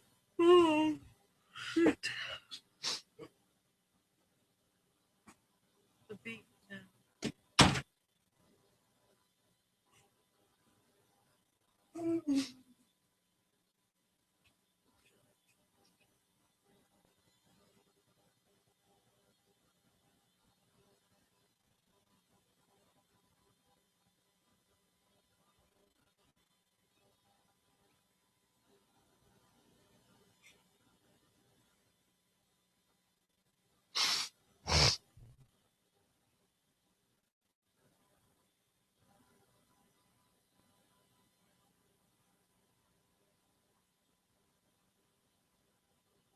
That ain't dirty, is it? I don't know if there's any dirty words in this, y'all. We just called that what it was saying, so let us know.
Dum, dum, dum.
Sports.com.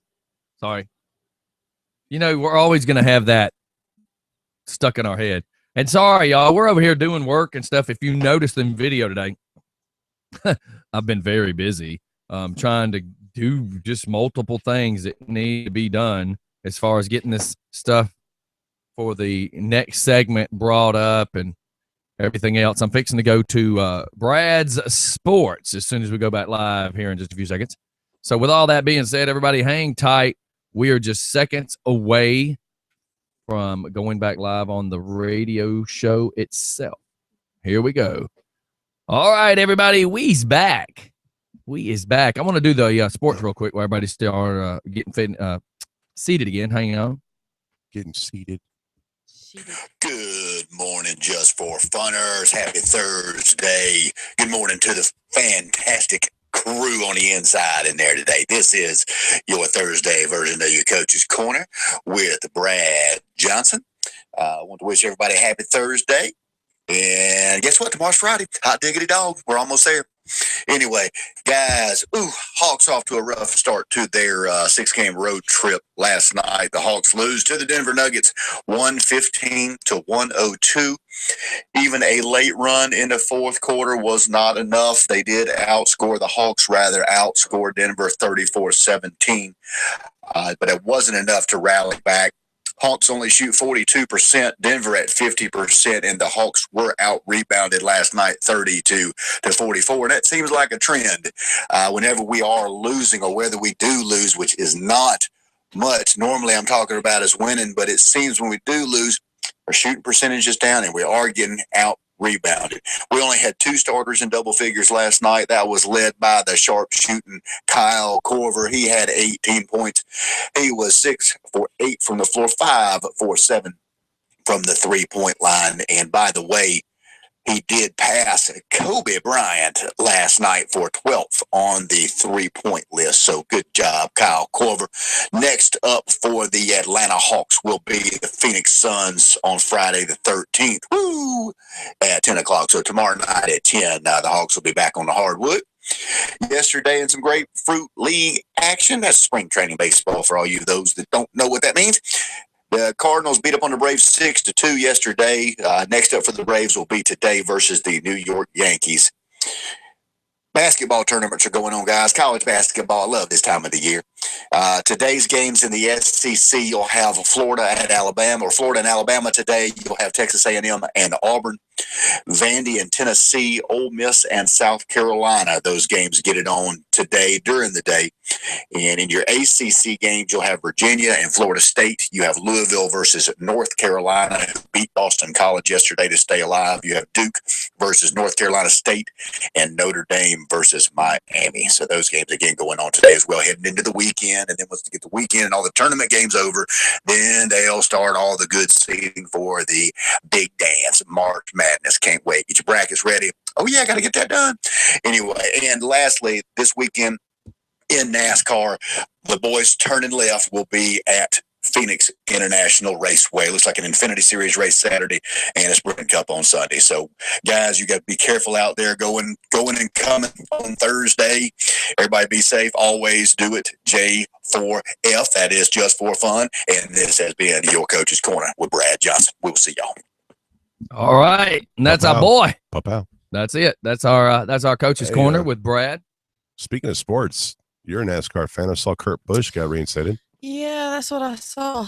Yeah, I guess he got away from his psychotic girlfriend. I guess that didn't last long at all. No, what, a week? What, the girlfriend or the eviction notice or something? Yeah, no, it was 2 weeks. He's suspended for 2 weeks. Yeah, because he wasn't in Daytona. What happened? So 3 weeks. For somebody like me that doesn't know. Well, I don't know a lot either. I just know that he had the girlfriend that was He hit? Well, no, she was supposedly, he said she was a contract killer. Oh, that guy. Yeah, that guy. Wow. And then what happened? Was he found guilty of something, or why was he suspended? I don't know exactly. NASCAR was suspending him while they did their investigation. Yeah, but he said that he believes that she was a contract trained killer. Wow. And, yeah. Where did he get that? Because like one time Because he's a dummy. I don't like He Kurt must have hit Busch. his head. Well, they all.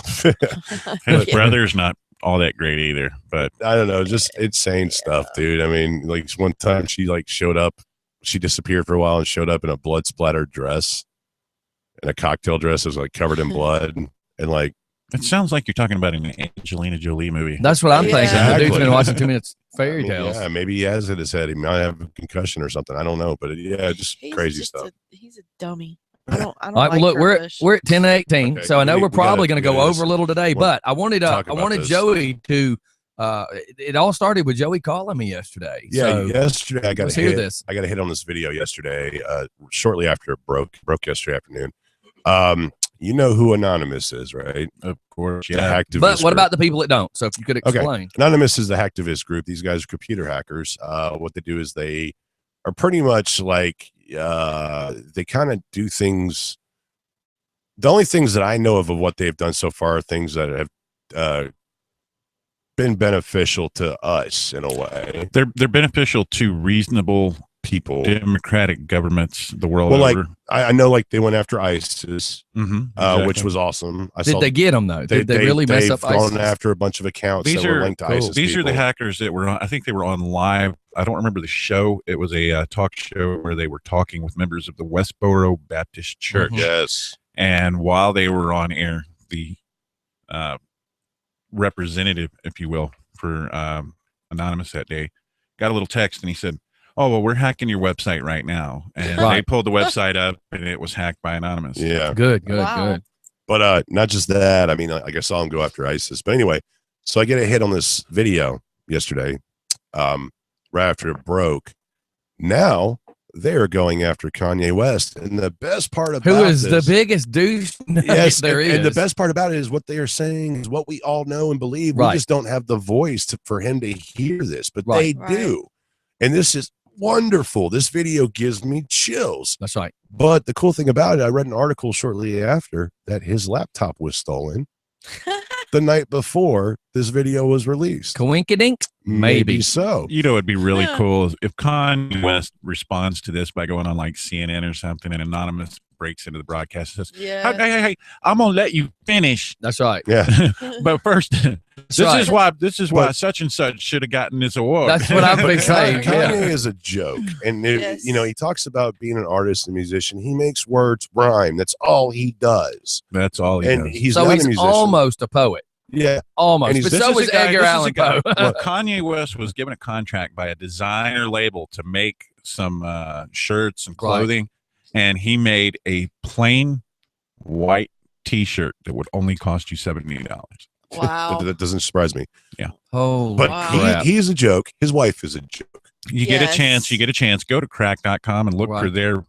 They have a video where they purport that Kanye West is the greatest philosopher of our time, and it's Huh. quite a funny little watch. But when will his stuff stop? Well, This- I took the anonymous video and beeped out the one cuss word it had, and I have it as an MP3. So we're going to fade off to that real quick. We're at 10:21, so we're going to fade off and play this real quick. It's about 7 minutes long. Everybody should really listen to it. Yes. We're going to come back and kind of critique it a little bit. yes. All right, everybody, hang tight. Here comes the video that Anonymous posted yesterday about the amazing, the one and only douche nugget himself, Kanye West. I'm a poet.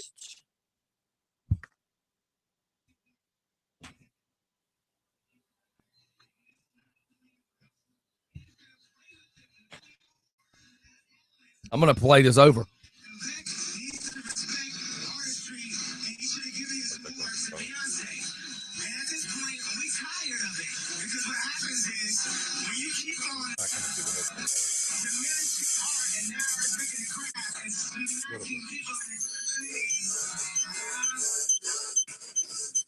Mr. West, good evening.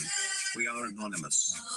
It seems that you just don't know when it is appropriate to blurt out your opinions.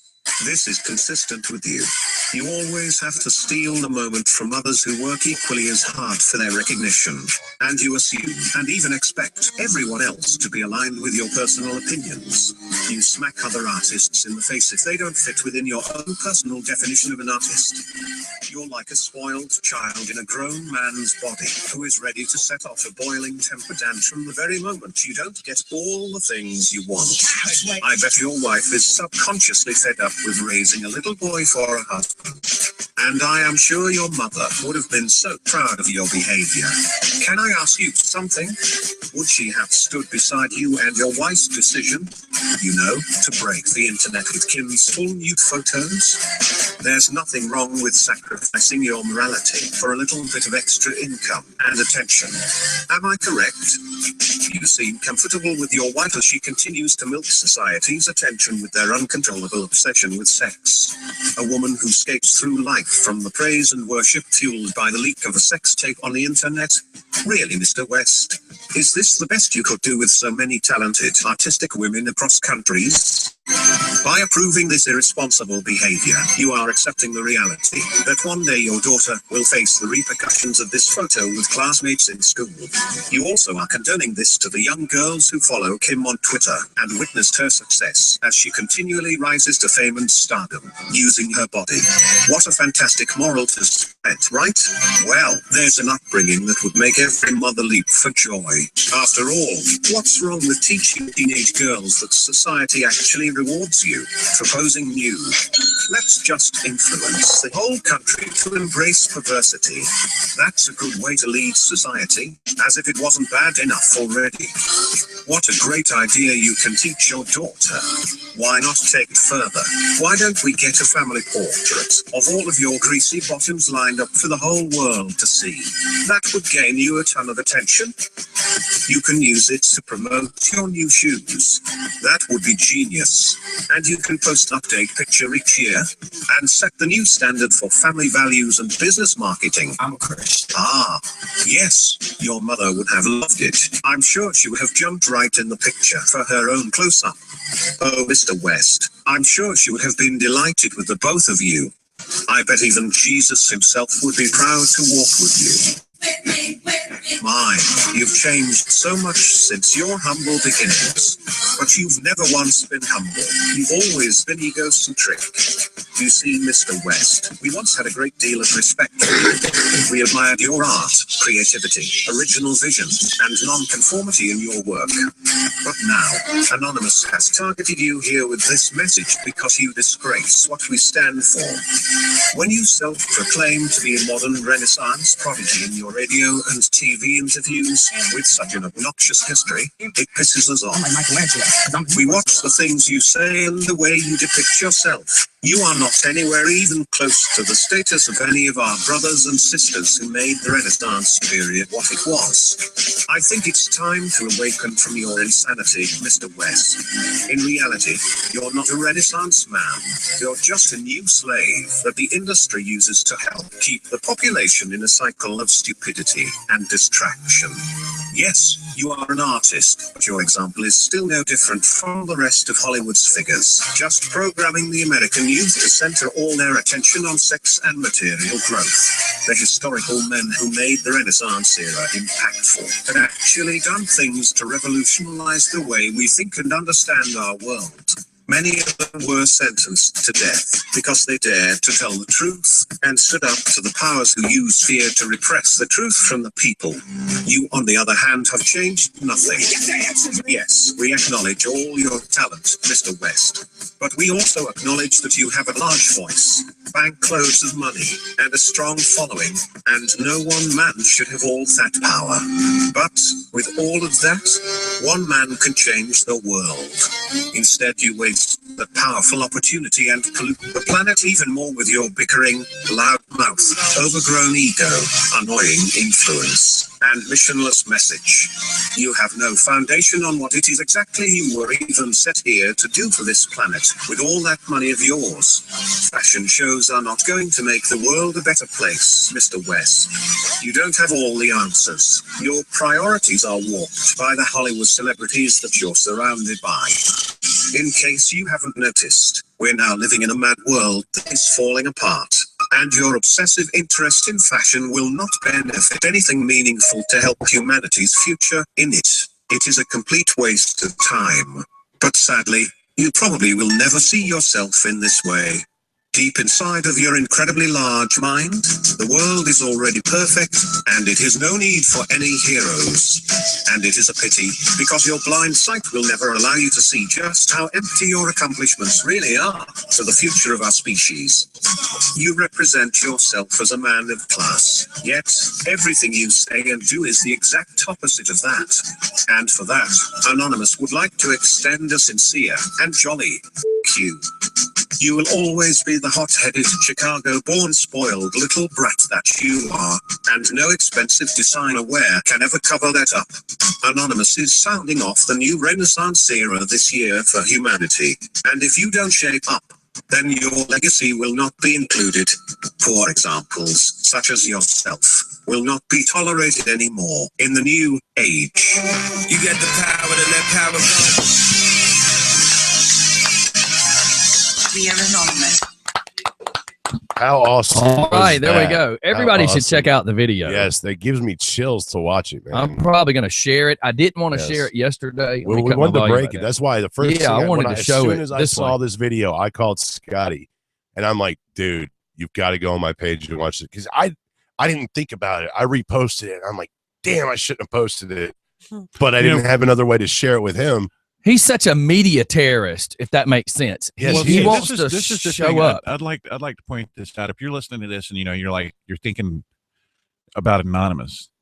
Anonymous itself, technically, you could come at it and say that they're hackers, that they're They're not. breaking the law. Well, here's the thing: hacking. It's not just about coding and breaking in computer networks and the whole 9 yards. A big part of hacking is what's called social engineering. And what they're doing right now, that video has absolutely nothing to do with hacking. It's social engineering. It's getting you to see something in front of your eyes. What it is. Exactly. So I got to applaud them for that. They're, as a hacker, you can get into trouble. You can do bad things. You can do good things, whatever. But they're actually, they're saying, we have a voice. People are going to listen because the word anonymous is attached to this message.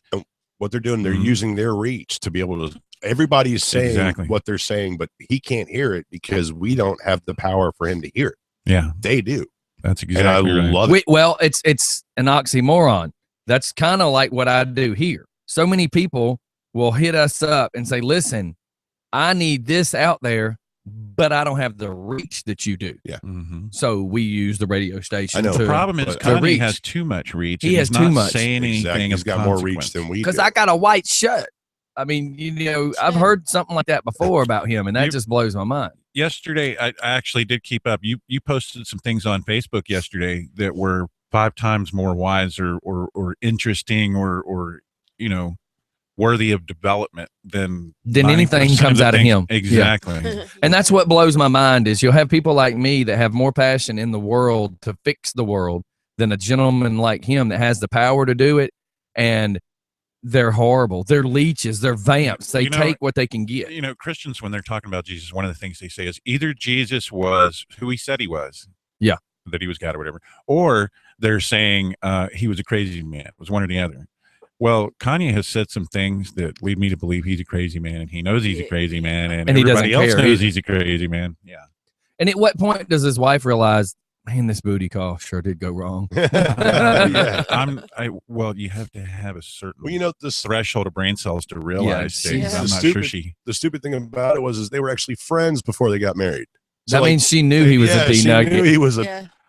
Hey, maybe I'm a little older, but I'm still asking myself how she got famous in the first place. Well, a sex tape with Ray tape. J. I mean, come on. If that's how you break into the biz is your sex tape. Yeah. To accidentally be Paris leaked. Hilton. Really? No, but usually when somebody makes a sex tape, they have to be famous for it to matter. To matter. I know. Yeah. Well, Se- because it was Paris Ray Hilton. J, though.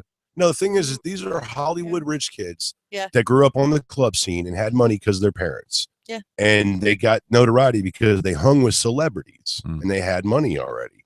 And then because they were seen with the celebrities, they got the notoriety. And then boom, the sex tape. Well, her, And then some horrible human being game reality show. Exactly. Yeah. Well, and her dad was OJ's attorney. Yeah, he got famous because of OJ Simpson. But he was also in the music industry too before that.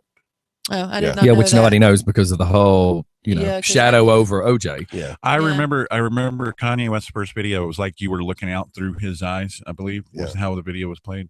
And didn't know who he was, never heard his music before. But all I was hearing was these great reviews about how genius it was, how it was this, how it was that. Right. I do remember and that. He's gone from that point To to this. Well, even listen. oh, they're gonna have Kanye West on today. Let's watch a movie. Listen to what they just said in the video. We used to have respect for you. Right. Yeah. in your vision and your artistry. And now we've lost it. I mean, I'll admit, a few years back, 8, 9 years ago, I dug some of his stuff. Well, when it first came out, though, he was the guy that was supposedly, because I don't know all the details, he was a guy that was a writer for a lot of the hip hops that have been successful, and then he decided to branch out and do it himself. This is a really and then bad he got example- crazy. A really bad example of how you can let that world, fame, money, Yes, success go to your head. Yeah, and that's what he's done. And that stepping up on stage on the Grammys, who does that? somebody should have tackled Well, him. the second time he's talking about Beyonce should have won over Beck. Beck plays 16 instruments. He wrote the entire album himself. Exactly. And performed the did you hear entire the clip in the beginning? I'm sorry, Beck don't have a booty. I'm sorry. Well, yeah, but in the clip before the video starts, they're showing a clip of him talking after the Grammys. Yeah. And he's saying that Beck should have gave that award to Beyonce. Beyonce had numerous people making the video, Beyonce writing doesn't the write song. any of her music. Doesn't She doesn't perform it. He doesn't do it. I mean, he doesn't make his own music. He's not a musician. I just showed him something. And you saw what I popped up about Geddy Lee, what I posted about Geddy Lee, where he plays the bass and plays the keyboards. Yes. And you In know, Rush, yeah. Rush. You tell me again about Beyonce's artistry. No, just to give you an example, I knew when you said Geddy Lee, you were talking about Rush Yes. because the guy is a genius. He Yeah, really he's is a amazing. genius. Neil Peart. Neil Peart alone. There Neil you go. Peart, nobody has Greatest ever drummer in played the world. drums. Yeah. I'm not a huge Rush fan, but I know them as musicians because they are true musicians. I've known some people that can create similar sound to these guys, and I mean, just one piece of equipment that Rush would use in concert was enormously expensive, Right.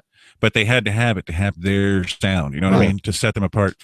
Kanye, it's like I said, he made a white If T-shirt. if and sold it. Kanye had to be, let's word it this way: if Kanye, being who he is in today's time, right now, if you were to take him back to when hip hop was rap, it wasn't even called hip hop. When it was NWA, when it was these guys, He wouldn't have made it. he would not have made it. No. Because his talent is all based on Facebook exposure and media exposure. And plus, too, they wouldn't have put up with his mouth. Oh, yeah. crap, dude. They wouldn't have put up. all with them it. guys would have put him in his place. Oh, You know, a really yeah. good way of putting this is if you were named by your mother and father a particular name, and early in his career, if you were say 17 or 18 right now, and your name was Kanye, right?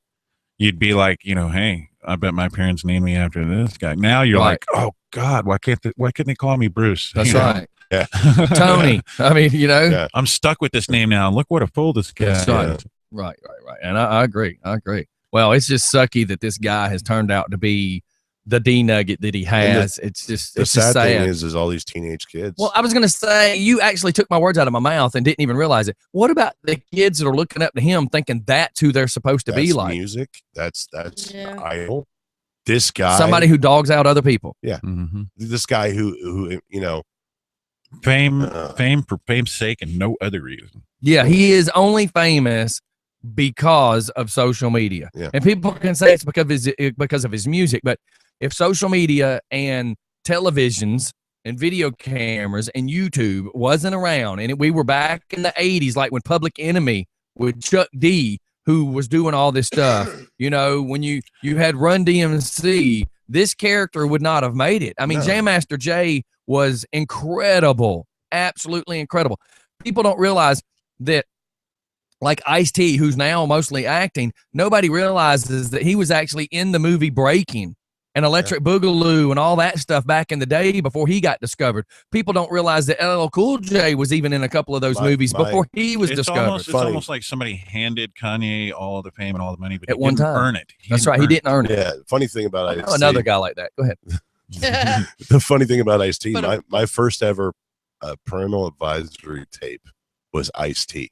Was it? Which one was it? Oh, Because he had the one Iceberg that had the best, the best of all with, this stuff. Him in the car with the girl on the front. Yes, that would be Iceberg. Yeah, That was yeah. good. That was the first ever parental advisory Yes. tape I ever had. And I liked it. And then he was came like out with, 8. God, man, these dudes back in the day, Eazy-E, come on, man. Yes, yeah. I mean, they're doing the NWA movie, and We people talked can about this say, a couple weeks ago. yeah, people can say whatever they want about It looks- NWA, it looks but great. who didn't know the song "Dope Man"? Dope Man. Come or on. Straight Outta Easy Compton. does Straight out it. of Compton. Dude, yeah, I've been wanting to play some of that stuff on my show. I'm telling Even you, though dude. I play a lot But, of rock, you I know, throw back that's- to the 80s rap. That's where it all came from. I mean, I mean, come on, think of how many times you rode down the road listening to Supersonic in your car. Dude, I still listen to the 80s rap. On my laptop, Yeah. I've got LL Cool J from the 80s. I've got NWA. I've got all that stuff.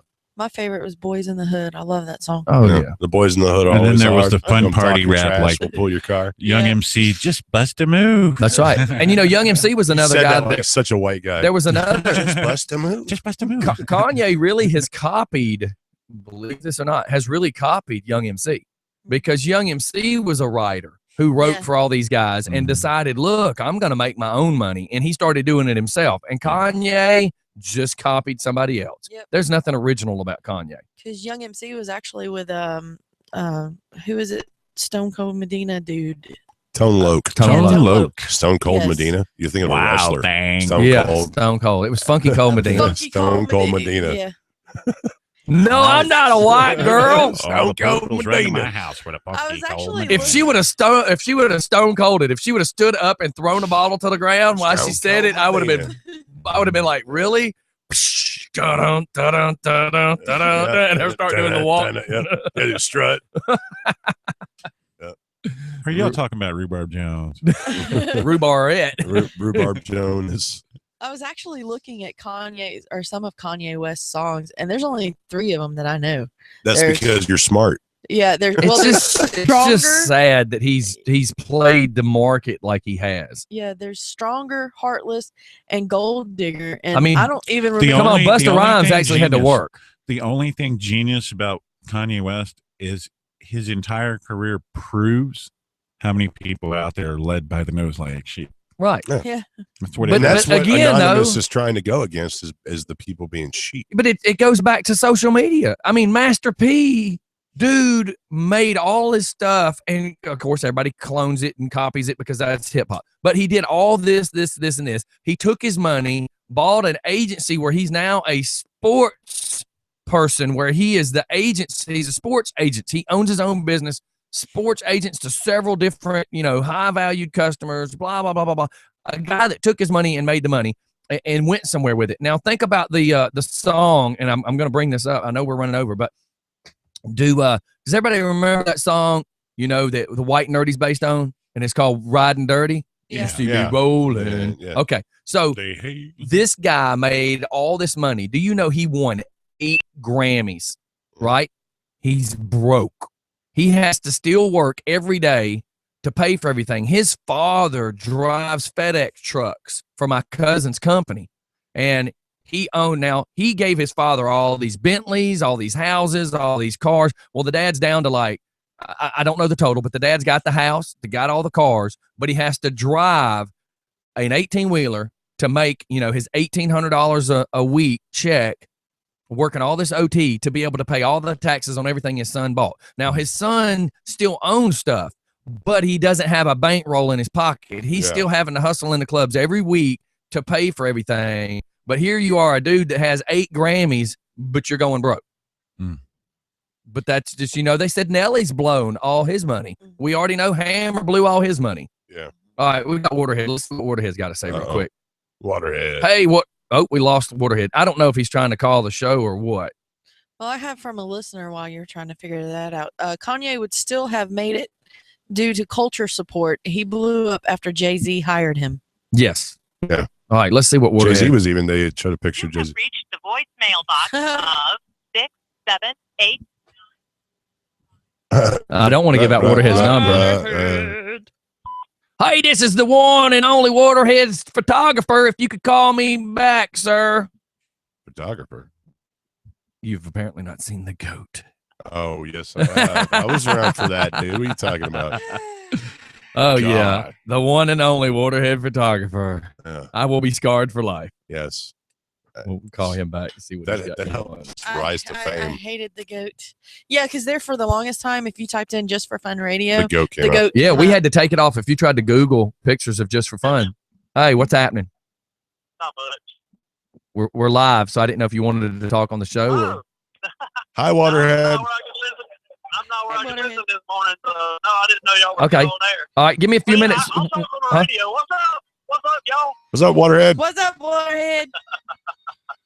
All right, just hit me back later, brother. I will. I'll call you right back. Bye. All right, and we have a call coming in. Let's see who this is. Just for Fun Radio.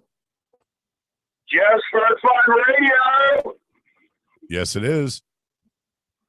How may I direct the Joey, the call? voice, you're in trouble. I heard you're trying to get me freaking beat up when I'm doing the wrestling match. I don't know that we're medication, trying Mike. hard, but We don't have to do anything. Is this how Mike? low you gotta be to plot to get somebody hurt when they're at the doctor's office? plot. Did you hear this? They already Wait, want to hurt you. Wait. Can you see how he twisted this story to suit his needs? You're now plotting against You guys heard- poor man in a hospital. You guys heard what I heard. They already want to hurt. They already want to hurt you, It's got Bubba. nothing to do with me. You know what? The big thing is Jacob. I'd wheelchair tackle you in a second. I ain't got a problem with that. 2 jagged edge, brush your teeth, your breath smells. Somebody's at the door, call me back.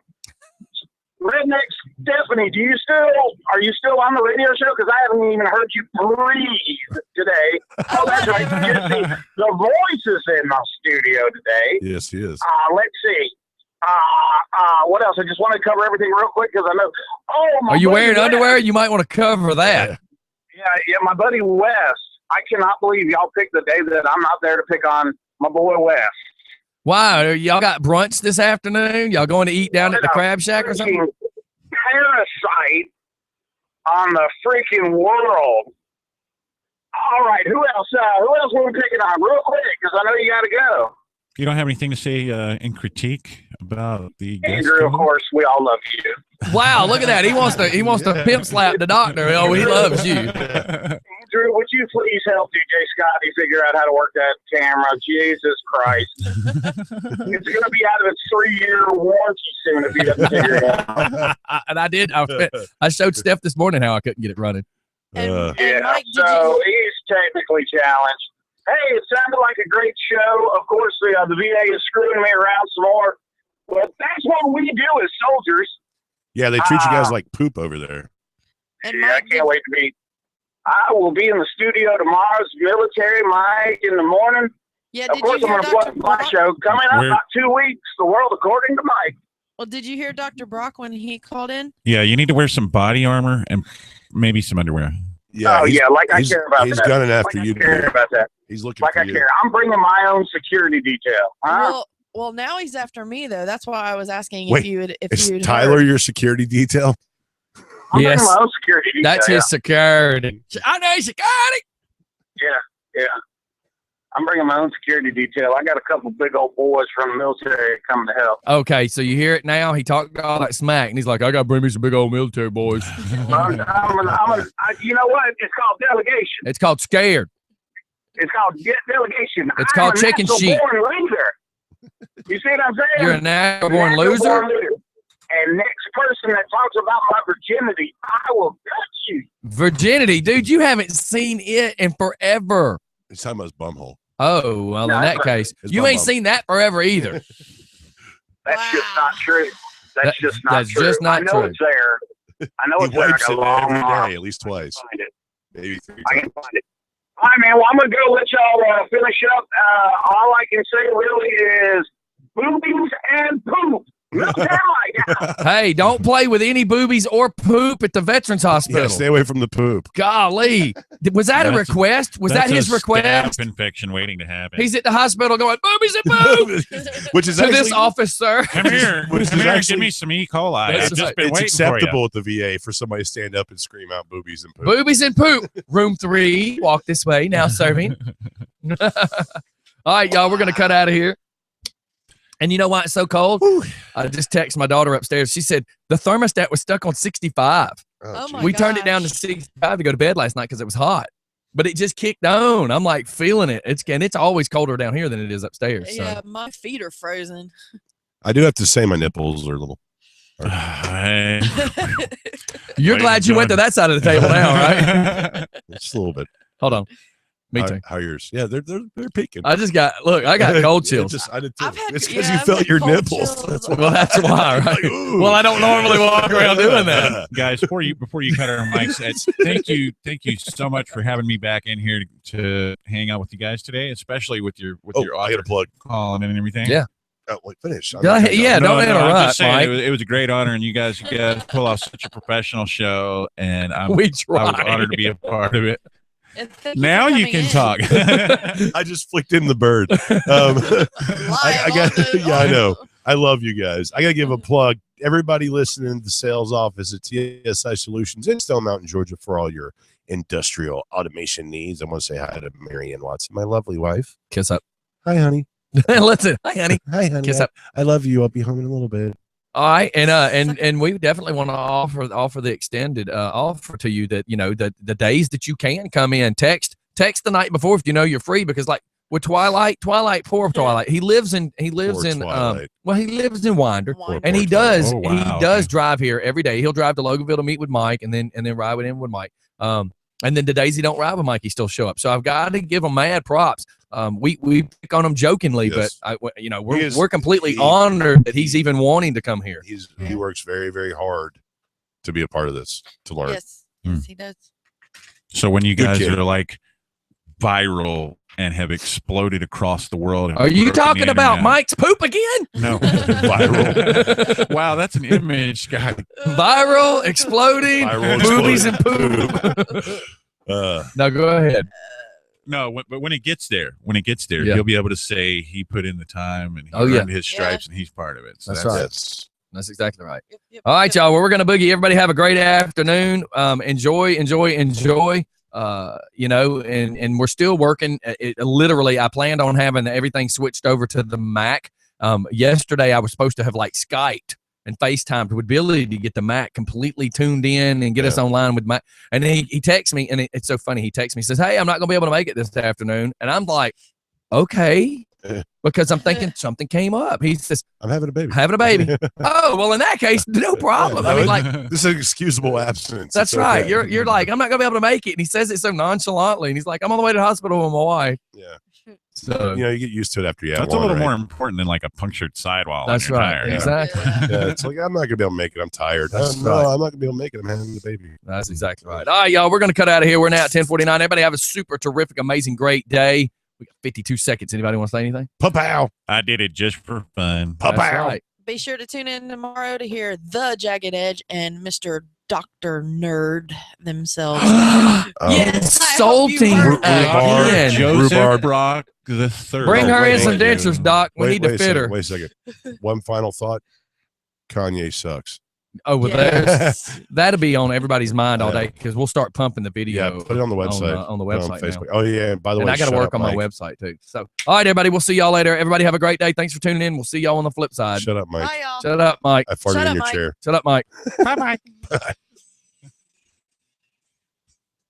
All right, later, everybody. What's up with the time on the... Yeah, when we started, I know. it was 4:34. Yeah, it's actually Yeah, now it 7:50. says This is a super 7:50. early morning show.